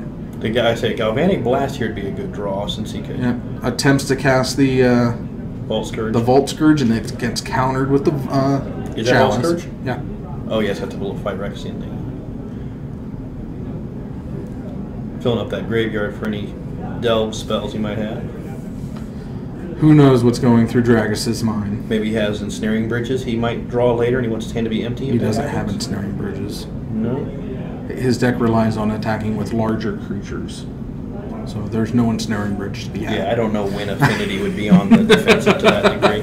I've seen Affinity run ensnaring. Well, bridges. he could. I mean, he could totally go on the bridge because I know he's got the. He can just hide behind the either grid. He's got the grid. He does run like 2 or 3 grids in his sideboard.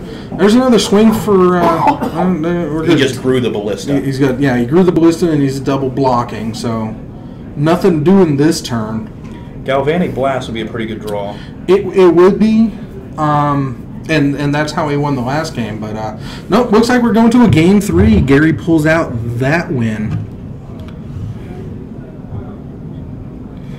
That was actually a very good match, you know, and I'm happy to see this go to a game 3, because that means it's not completely one-sided, just incredibly lopsided in 2 directions. Did both your other matches only go 2-0? I know I did. You went 2-0. The burn. The burn went 3 games. The burn and Zoo, Ally Zoo, Naya Ally Zoo went 3 games, but we got some bonus magic out of that because they played a 4th game. Probably to see us like, maybe I can. I just want to see what happens. Like, we got time, but. No, it's key. If you do go back and watch it, you're going to see he played the Karn, and with Karn on the field, I got the little band hammer out. No. That is not a fair card. It's a fair card, except in Tron. No, it's not a fair card, period. 7 colorless mana for a Planeswalker that comes out with, 9 loyalty? 6. It becomes 9 immediately. Goes to 10, yeah. Oh, it's a +4? +4. Okay, so he comes out with 10 loyalty. Him and Karn and Eugene are both unfair Planeswalkers. Hands down. They're in Tron, yes. No, not good. Just in Tron, period. In any other deck, if you had to have 7 or 8 mana to cast them, they wouldn't be worth anything. No. A Karn hits the board, it's game over. I know that's true for a lot of cards, but not for 7. For 7 mana, you shouldn't just be able to put something out there that's like that's that much of a game changer. Well, it depends on the deck. There's some decks where you play Karn and he isn't good enough. You play against something like elves, goblins, anything that's a bunch of creature crap. Karn is borderline useless. Just saying, Karn and Eugene are both fantastic.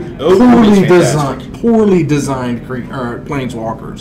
The whole planeswalker concept was a bad idea. What about one-on-one in the cage, no holds barred, Ugin versus Nicol Bolas? Ugin wins. Well, but this fight already happened, and Nicol Bolas killed Ugin. Well, I know. Well, but he learned from his errors, and now he's back to life. So now this time, would he be able to pull it off? I mean, the problem with Ugin is they tried to make him literally the anti-Bolas. 100%. They made him mirrors each other. They made him cost the same amount of mana, or no, it's like 9 versus 8. But all three of his abilities are the exact opposite of Nicol Bolas. Except Nicol Bolas' abilities are negatives, which they're pretty bad. But he also costs 9 mana and is 3 colors. The original Nicol Bolas was 9 mana. Yeah. The new one I believe is on par with Ugin. I think he's 8. But it's you know what? I'm just gonna bring it up. The original Nicol Bolas is he's tough. He is tough, but he's not like ungodly. Okay, 8 mana. So 8 mana. But he's like destroy a non-creature permanent. That's good. Gain control, and then 7 damage. They discard 7, and then they sack 7 permanents. Yeah, they lose. Yeah, they lose. But they made Eugene. They made Eugene literally. R&D went to. They just said, no, let's just make an anti-Bolas in every way. Not even bolts. I mean, his first 2 abilities are quite different, but they're very good. No, it's destroy a permanent, and then deals 3 damage to our creature player. So it's a little different, but it's still a damage. And then gain control, and then they blow up everything lesser. But the ultimate, it's straight opposite. Yeah, it's the exact opposite. It's deal 7 damage, discard 7, sack 7 permanents, and then gain 7 life. Go ahead and draw 7 cards because that's not busted or anything on a colorless creature. And just after you draw those 7 cards, just go ahead and put 7 random or just not even random. Just go ahead and choose 7 permanents from your hand, and just go ahead and put them into play. Because you're the anti Nicol Bolas. I've done that many times with Ugin actually. It's one of the ways main deck to be able to beat burn. And again, for Amini, you get a 9 loyalty planeswalker. Yes. Except when Ugin comes in, if he's coming in on 4, he's probably melting the board down. That Nicol Bolas art is pretty cool. I don't know what that's from. That's not the Nicol Bolas I'm used to. That's the arch enemy. That's the new one. Yeah, that art that just came out. Pretty freaking. And I believe you get that as a foil. That's pretty awesome. I'm not a big fan of foils, but that's pretty awesome. That's the one. Yeah, that one's nothing special. And there was the something versus Bolas. That was the dual deck. Did you Coalition versus? Apparently, this Nicol Bolas they've had planned for some time. There was actually back in Magic 2010, there was a nod to Nicol Bolas already existing on an Egyptian plane, and nobody picked up on it until Amoket came out on Vengeful Pharaoh. Oh yeah. He has the Bolas headset. His little crown is like little Bolas horns. Yeah, from like 2010. They're thinking so deep, so long term. We never saw it coming. Then after it's there, it's like, oh, that's the Nicol Bolas thing. No, the Vengeful Pharaoh's from Amoket. Now, if only they were more focused on actual gameplay ability instead of story. Hey, I like the story. They gotta get something right for those Magic movies. Hey, I don't mind. I don't mind the story. I love the story, but you gotta make the story fit the game. And it's time to kill Jace. Well, we already lost Elspeth. No. We can't lose somebody else. We lost Elspeth and gained Gideon. Yay, Gideon! Turn 1, Dark Steel into Springleaf, into Ornithopter, into Thought Sizzle. That is a... That's spicy. If I was Tron, I would most want to keep... You gotta get rid of the Pithing Needle. Probably... Oh, you gotta keep them off the lands. Because you only have 2 lands there. He kept 2 lands. Yeah. So I guess that's a good idea. Because you can work around the Pithing Needle. But Chalice on 0. So that locks out all of his Ornithopters, all of his Memnarchs. The Opals, the Welding Jar. Yeah. Any of it that he didn't cite out, yep. So that's a good play. That is a good play. It's a good top deck. It's a good play. Yeah, like I said, this is a good matchup. And see, now he's got the... Yep, there's the vault scourge. He didn't rush the pithing needle and just blind call. He waited for the ink moth, so now it's worth saying, ooh, there's one that's good stuff. That's one. That is, here's come the blast in response. Yep, there cast it is. while you can. That's what? 4 damage? Yep. That's, those are 2 amazing top decks. Some would say a little too amazing. Yeah. Dragus could still come in here though on the. Is that ink or blink? That's blink. That is ink. That's infect. Is it infect? He took damage. No, that's blink. Nope, that is ink moth. I'm absolutely certain. Absolutely certain. There's Dragus getting his infect token right there. Oh, what do you take damage for then? He took one from the Vault Scourge. Oh, the Vault Scourge flew. Oh, yeah, okay. They both came in. Okay. See, now's where you drop that pithing needle on the ink moth. I do. There we go. And he just passed the turn back. Interesting. He didn't draw land. Well, he doesn't have to play the pithing needle. Oh yeah, because you pit the ink moth. Although he could be whole. I mean, 1, 2, 3, even 5 or 6. In fact, isn't a big deal as long as it's nickel and diming you. There could be bigger threats like a cranial plating or something. He's going to have to hit it on.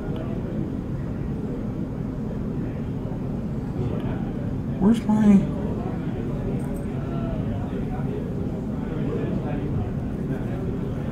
Didn't he get rid of my? Where's my text? Oh, Dave. Bust my balls, Dave. Dang it. Fine. There's another 2, and then an infect. So what are we on? 2, 3 infect. Yep, it should be 3 infect.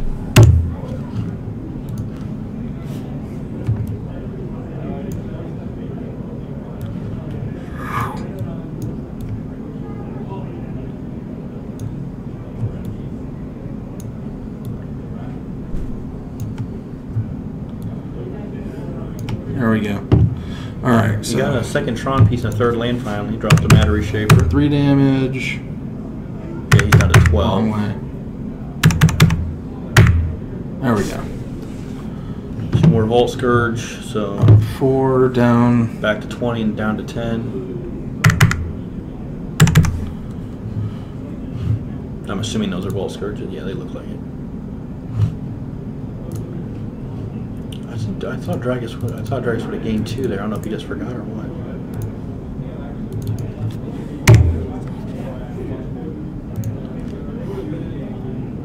Let's see. I think he should be at 20. Well, the Vault Scourge is only at 1/1. Yeah, but he's got 2 of them. Now he's adding it up. Well, no, he's tagging with the Matter Reshaper. I think they're trying to decide what he was on.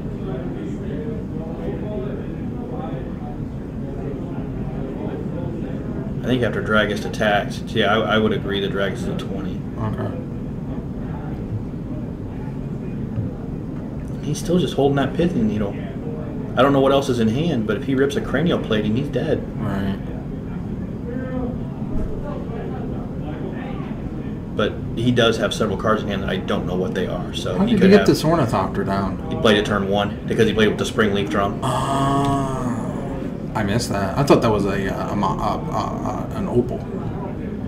So Okay, so now he's taking 2. yeah, Dragus is up to 22. And he's at 5. Should be, yep. Pozizzles.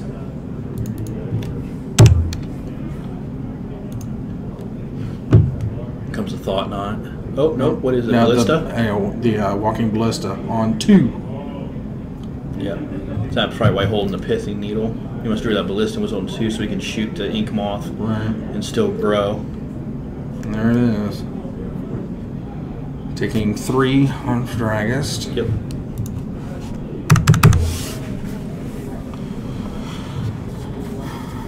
Wear Tear. There goes the Ballista. At least he shoots the Vault Yep, Scourge. there goes the Vault Scourge. He's down. There's no more life gain for now. I think Dragus got an uphill battle here. Oh, oh no, I thought I saw something different over there. Yeah, I think Coming in. Dragus knows he's got that pithing needle. I mean, hey, it's right there face up on the table. Right. But I don't, with Dragons being locked off of 0 and 1. I mean, now he's probably have to drop it. Yeah, half the cards he draws are... Either that or he's not thinking that he can turn it off. Damn. Yeah, I think that locks it up right there. That's nasty. That's a 2.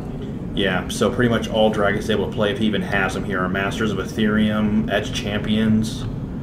Yeah.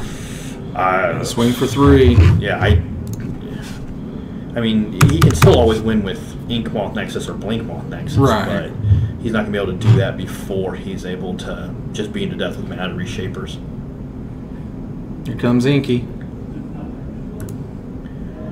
You can always just hope your opponent has a seizure and forgets he has Pithing Needle. I mean, I'm guessing that's what happened. Oh, he does have Bridge! There you go! Holy crap! Where did Bridge come from? I told you. Now he's just got to empty his hand, so he's going to have to start casting cards into the chalices to dump the hand. Yeah. Because it looks like he's still holding 3 there. There's Thought Knot. Well, that'll help him lower that hand count.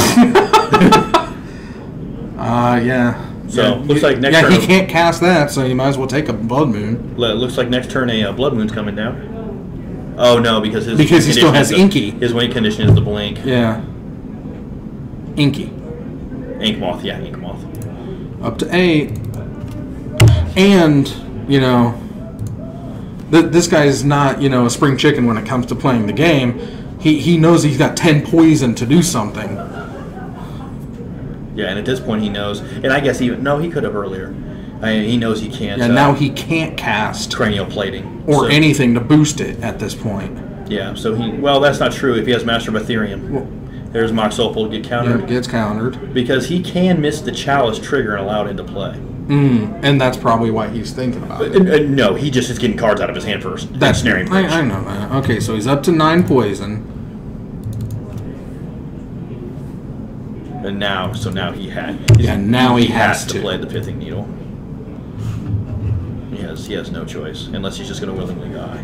You take 1. Looks like he passed. He passed. So he must have a dismount or that thing doesn't allow a creature to attack. I don't know what it is, but it stops a creature from attacking. He pays 2 or something. I thought it was like a Briber's Purse, but that doesn't look like a Briber's Purse. But whatever it is, he can tell a creature not to attack. Because Dragus had a like a 5/6 Ornithopter, and it just was staying back because he was tapping that and saying can't attack. So I don't know what it is. Does it tap when he uses its ability? Yeah. Is it Endbringer? Oh, is that what Endbringer does? Endbringer is a toolbox. He does an assortment of things. Okay. He can tap to do a damage to a player. He untaps every turn. Yeah, I think he is. No. The creature can't attack or block this turn. Is that the art? Yep. Looks like it might be a foil version of it. Yeah, it could be. Yeah, it looks like a promo. So yeah, he's just going to say Inky can't attack. And so Dragus knew that, so he dropped the Blood Moon. Okay. Yep. So he's going. So Dragus is hoping to get the Aether Bridge before he dies to Endbringer. And he's going to ping with Endbringer. Okay. And Endbringer untaps every turn. Every upkeep. So yeah. he's taking 2 damage hits. So yeah, Dragus is just digging and hoping for. Wow. I'm assuming the Aether. Okay, Aether so I didn't realize Endbringer had that ability as well, or 4 abilities. I was only reading 3, but I forgot about that. He's like an Eldrazi Tron, Deathrite Shaman. He does all sorts of stuff. Right. Except he costs 6, and one of that has to be colorless. Yeah, but that's 6, which Tron plays on turn 3. It is true, but although Eldrazi Tron doesn't typically Tron on turn 3 like the traditional Tron. Tap. Yeah, if he doesn't get the Aether Grid here, probably this turn, he won't have time. Because he's only able to tap for, what, 1... So, and actually the...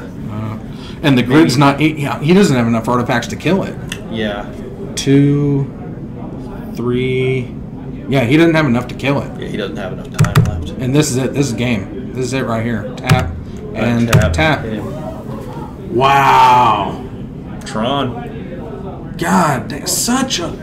Wow. Those chalices won that game 3. Yeah, the back-to-back chalices. Yeah, that was just crazy. The top deck into top deck on 0 and 1. Wow. That's pretty rough. And then with the just with the presence of mind to just sit there and take poison after poison.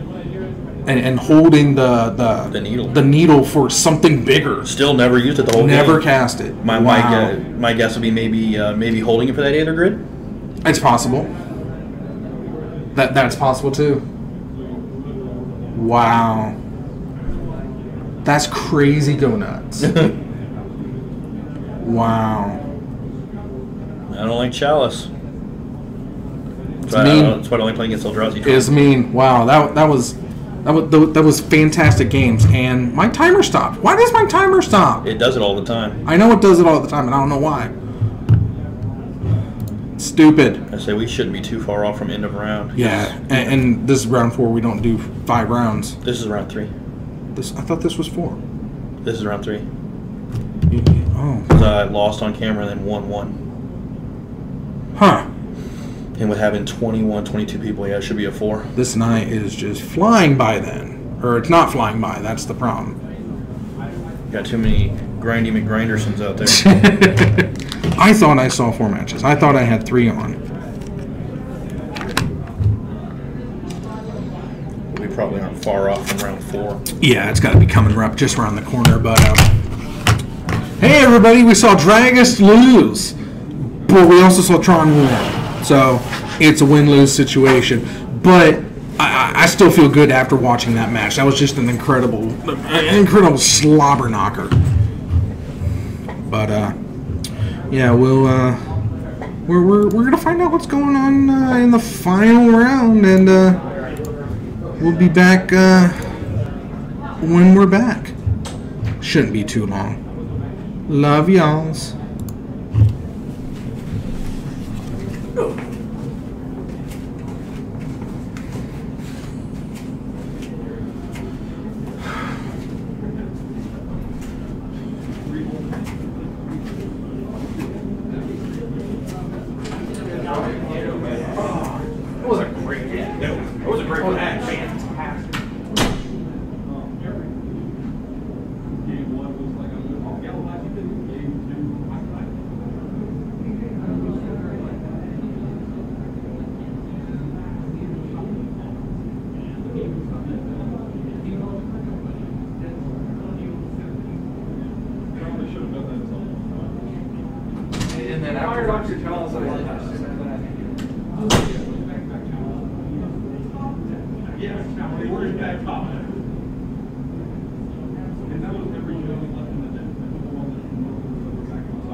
It's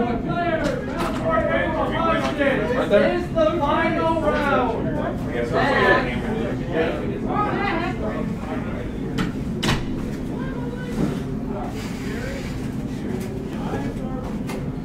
Oh, we knew it wasn't going to be long. We knew it wasn't going to take much time. We're back.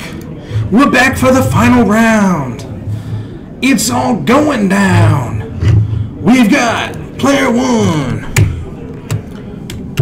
Bryce Wilson, playing red deck. Wins. Taking on, you know him. Some of you love him because you have to by law. Mr. Kinsman and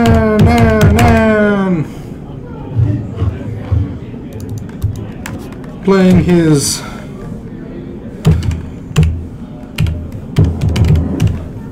Hate Bears deck.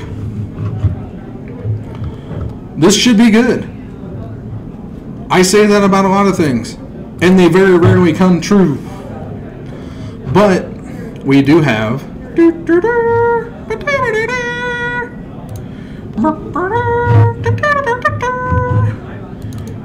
Deck wins. Red Deck wins. It's a deck, and it's a wins. It's Red Deck wins. It's gonna cast some spells and shoot them at you. It's Red Deck wins. It's Red Deck wins. It's Red Deck wins. Versus AJ Kinsman. Oh, I'll be here tonight and back next week. So, lots of fun going on here. Maybe we'll actually get to see what AJ's deck is supposed to do. He didn't have much of a shot against the folk.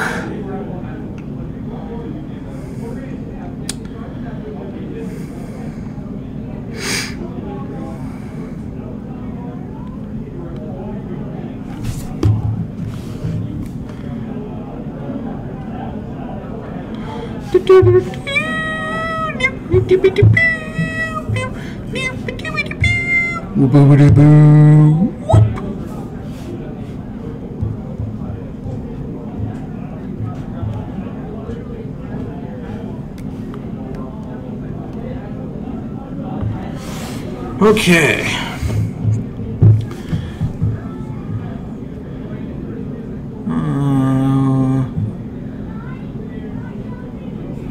Hell's Thunder. Wow. So Goblin. Wow.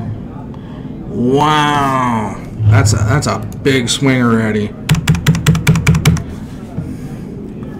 With the shock and the vial, and then the 5 damage in combat due to the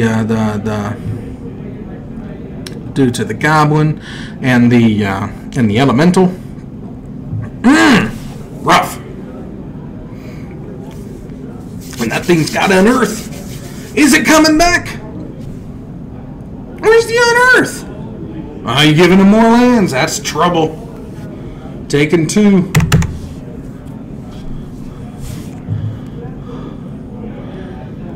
And we're vialing in a Bant Bird, the noblest of hierarchs.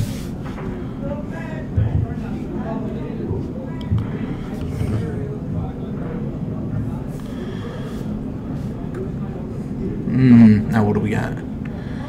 Askews. Ooh. Ah, you should have unearthed him last turn. Oops, wrong way. Up 1. There we go. Yeah, you should have unearthed to the attack. I mean, wow. Oh well. No big deal. And that's some amount of damage to the face. 2? Okay. Oh, and Scry 2. Okay. I'm not familiar with all these fandangoed red spells. But I do see that lightning bolt. And he should kill that that Scoos while he can. Please kill the Scoos.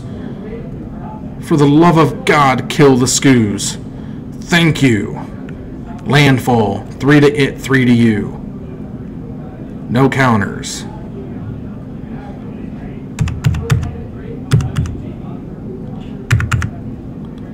Yeah, get that Scoos out of there. This is rough. And he's taking 2. There's Thalia.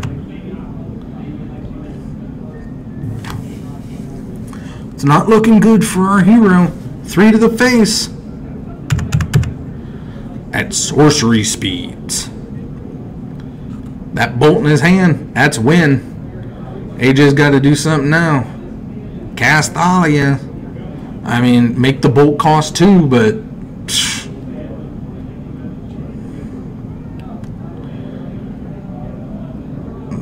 attack with the Hell's Thunder. I mean, you might as well. Swing for 2. Check that land. We go into game 2? I don't think you've got anything to stop it. Not without sacrificing your Bant Bird. Yep, there's a Ghost Quarter. Coco. That'll do it. 5, 6, and bolt you in response to the Coco. So there it is.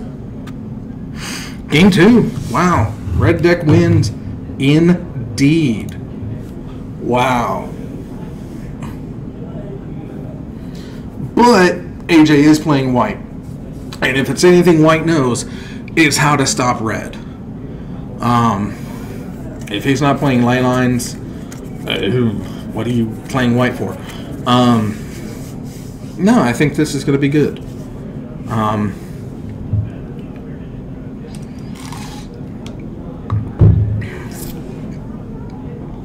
You probably want the Pride Mages, not just because they're exalted, but he's probably going to have Blood Moons if it's a good enough red deck.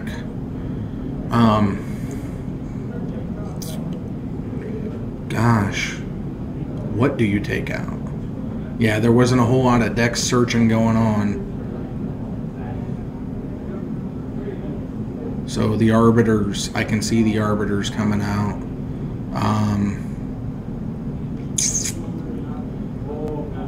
What comes in?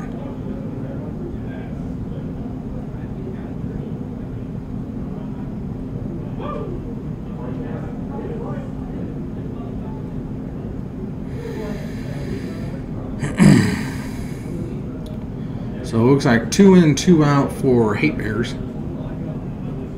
And what's coming in for Burn? Probably a lot of anti-white. Gotta do something to stop that white. You can't stop the white, you can only hope to contain it. I guess I can reset AJ's life total because Bryce's never went down. Looking good, looking good. I hoped to pick 2 decks in hopes that they would, or I picked a deck in hopes that we would get 3 games out of it, but my goodness, we might. I mean, I'm not outrighting it saying he's gonna lose, but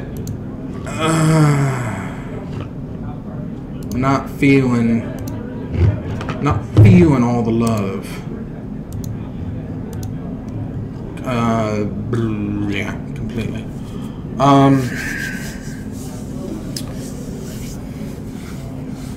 But we got a lot of magic to play. Kept the Arbiters. I don't know if I would have kept the Arbiters. There wasn't a lot of searching happening. Shock into a bird. Let's go ahead and help the.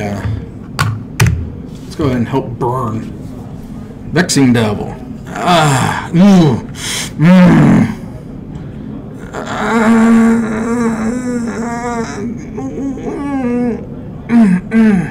4 now or possibly a whole lot more later. Letting them keep it. Bold move, Scott. There's a Givani Township. Tapping 2, there's an Arbiter. That'll stop a Vexing Devil-ish. And he's just going to go ahead and path it. I'm going to give red that extra... Oh, he can't. There's the Arbiter. Okay. So I guess there was a reason to keep the Arbiter, but... Still don't know. Well, maybe he just didn't have anything better than the Arbiter to come down, so...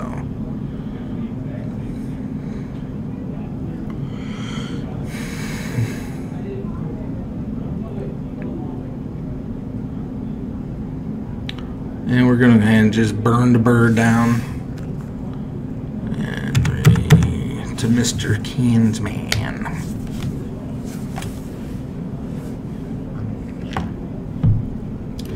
Tapping that down for another Bamp bird. Swinging for 2. Gotta get it in somehow. AJ draws first blood of the match. It only took a game and a half for it to happen.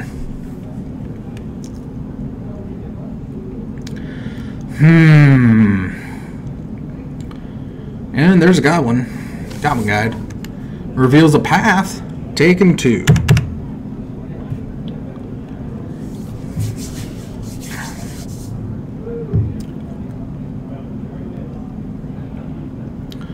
And tap it down for a Grim Llamamancer.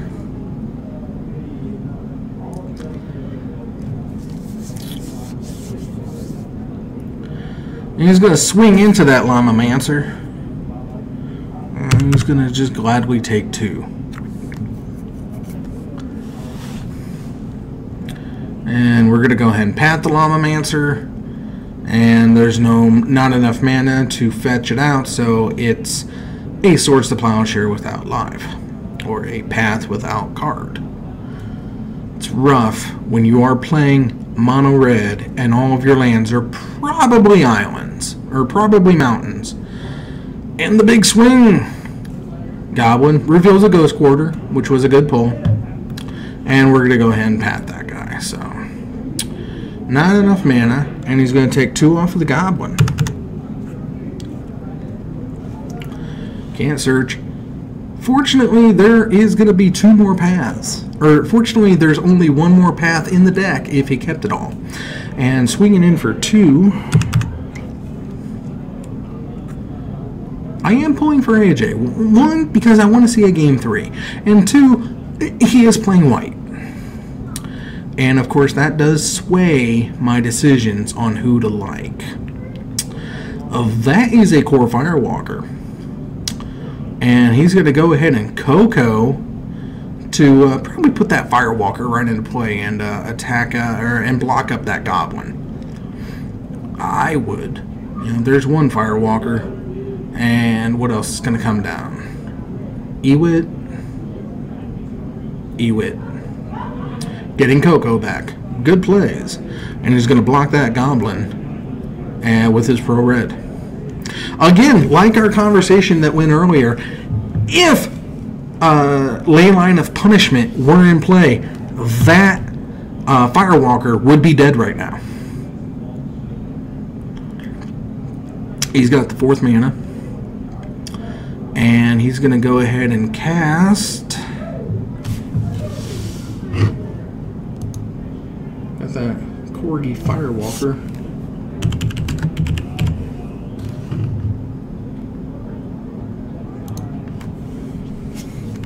And he's going to go down to 2 with a burn straight to the face. Let's see here.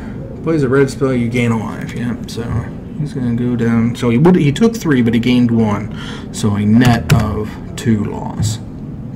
And he's going to get swung on for 4. So that's going to put him down to 10.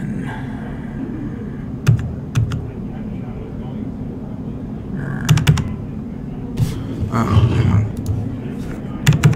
I'm backwards.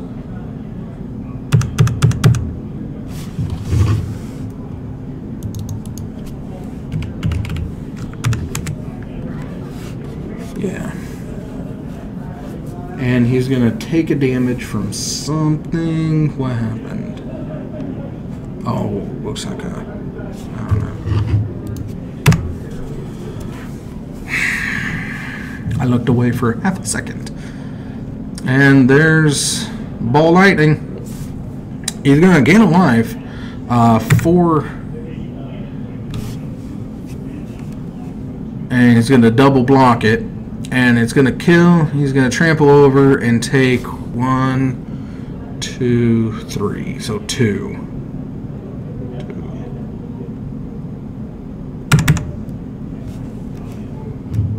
And there's Thalia. Oh, he is a 2-2. I thought it was a 2-1. Okay. Ewitza. Ewit's a 2-2. Oh, she's a 2-1. Okay. But the Firewalker. Okay, the Firewalk's a 2-2 and the Arbiter's a 2-2. So yeah, he blocked 4 of it, so he would take 2. Okay, we're good now. We're good. And now we're looking at Thalia. And, ooh, this is gonna rough. Block. Oh, it is first strike all the way. Yep. All you did was gain him a life there, Chief. All you did was gain him a life. Game 2. That you got there. Totally got there. Fantastic. We are going to a game 3. Oh, so good. So good. So good. We can go the distance with Red Deck wins and the Hate Bears.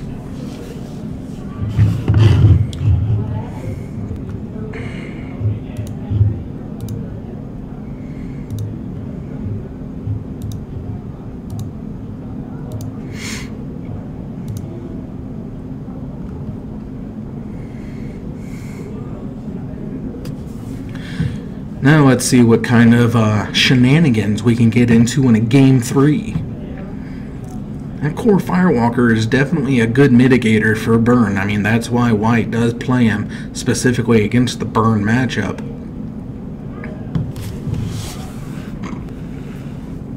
And unfortunately, Bryce probably didn't realize that First Strike took him out of his non-First Strike combat damage. So no trampling over. It's a harsh lesson to learn on the fly, but it's got to happen to everyone at some point.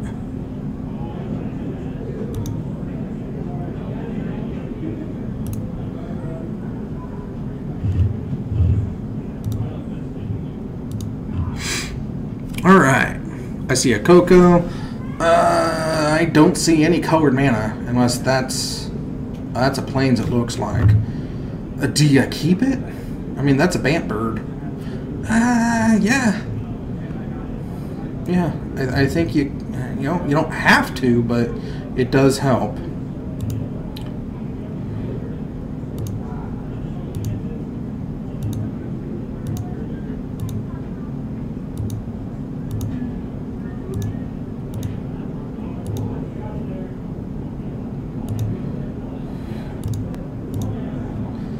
And the cuts.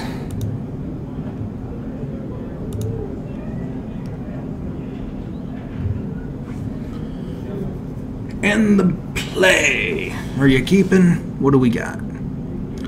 Okay. Scry. To the top. Must be a land. Let's see what we got here. Mountain. Vexing Devil. Now the decision. Taking it. 4 damage. 1 mana. Vexing Devil into the graveyard.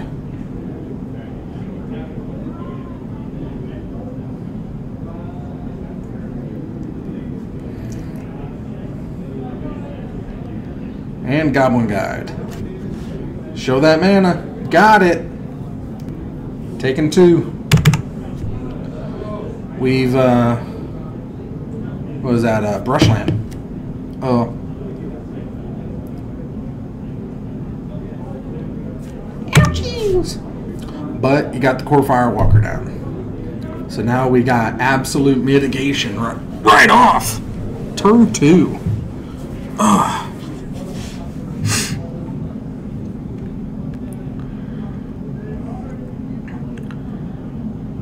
and gonna take 2 when all's said and done. 1 on the life gain and 1 on the life gain and 2 to the face and 3 to the face. So, and sometimes you just gotta grit your mana and fly head first into the problem. And that's what you gotta love about red deck wins. I mean, it just goes balls to the wall. And there it is again, another 2 damage. I mean, that is just 1 mana, but he's getting in sorcery speed shocks.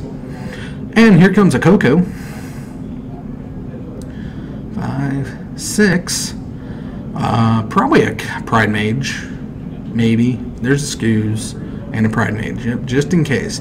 Because you never know if that, if there is a Blood Moon to be had. And it also gets rid of Eidolon too, on the off chance that there is one. Haven't seen it come up in this deck, but that doesn't matter. They both come down. Coco is a beast of a card in itself. Pretty overpowered for just 3 mana.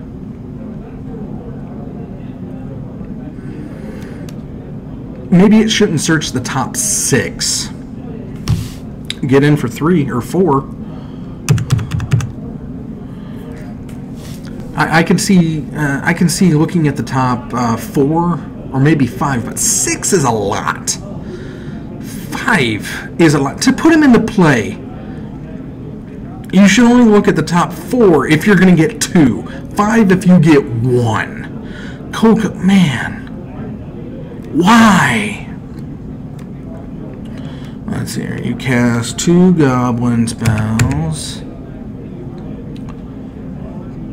Oh no, Scoos 8-1. That's where we're at. And here comes another Coco. Man! I mean, yeah, you can whiff on it, but Jesus.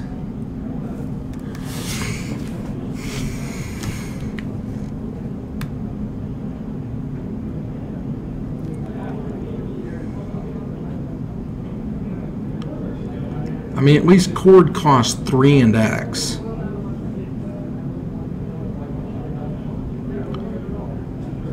Three, 4, 5, a 6/6 attacking Scoos. Gets jumped. Gobobberlin. And there's a Aether Vial.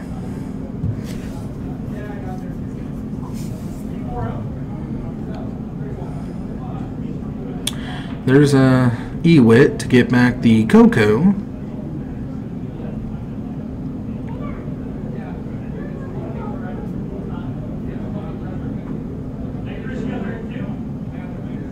Oh, play the vial and cast the... You gain a life.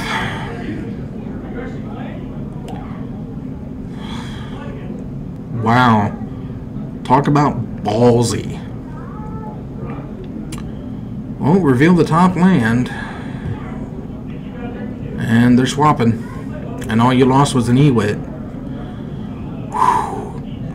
These are desperation moves, and not for a lot of payoff. But, you know, you're staring at one land.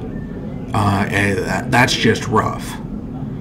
So now we're getting in for 3 or 4, 5, 6, 7, 8.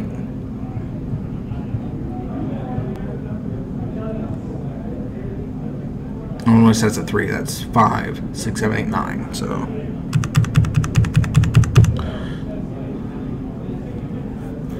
7 to 14. You take 2. And there's the game. Fantastic. Whew, we got to see AJ win one on TV. Everybody's happy. Well, we got to see some really good matches tonight. And a couple that I thought were going to be really good turned out to be a little bit of a stinker, but it was still a good matchup. I mean, and we still got to saw 2 decks that we don't normally get to see. That was the... yeah, you don't know what I'm talking about. But yeah, 4 really good matches, and I don't know why I thought that the third match was 4 and that we were already done. But anyway, we made it. We got there. We do cut it off at 4. We had 21 playing tonight. Not bad turnout. I mean, we're definitely growing in popularity, and I thank you all for just coming out and supporting Titan Games here in Peoria on Prospect. Thursday Night Modern. It's fun. The power level, there's still some cutthroatiness. Prize payouts, I believe they pay out top 8, if not more. You can bring 10 proxies just to try out a deck, but it's a lot more loose and laid back on Thursdays than it definitely is on Friday. Friday, there's a lot of power floating around because that's serious magic. And more Thursday, people have things to do on Thursdays that they don't come out here a lot. So if you've got a Thursday free, just join us, play some Modern, put something together, have fun with it. Don't net deck all the time, and if you do net deck, find something about it that you can just make your own. But we're going to end it here. Thank you again for joining me on another exciting Modern Thursday here at Titan Games in Peoria. And I will go ahead and say adieu. See you back here next week.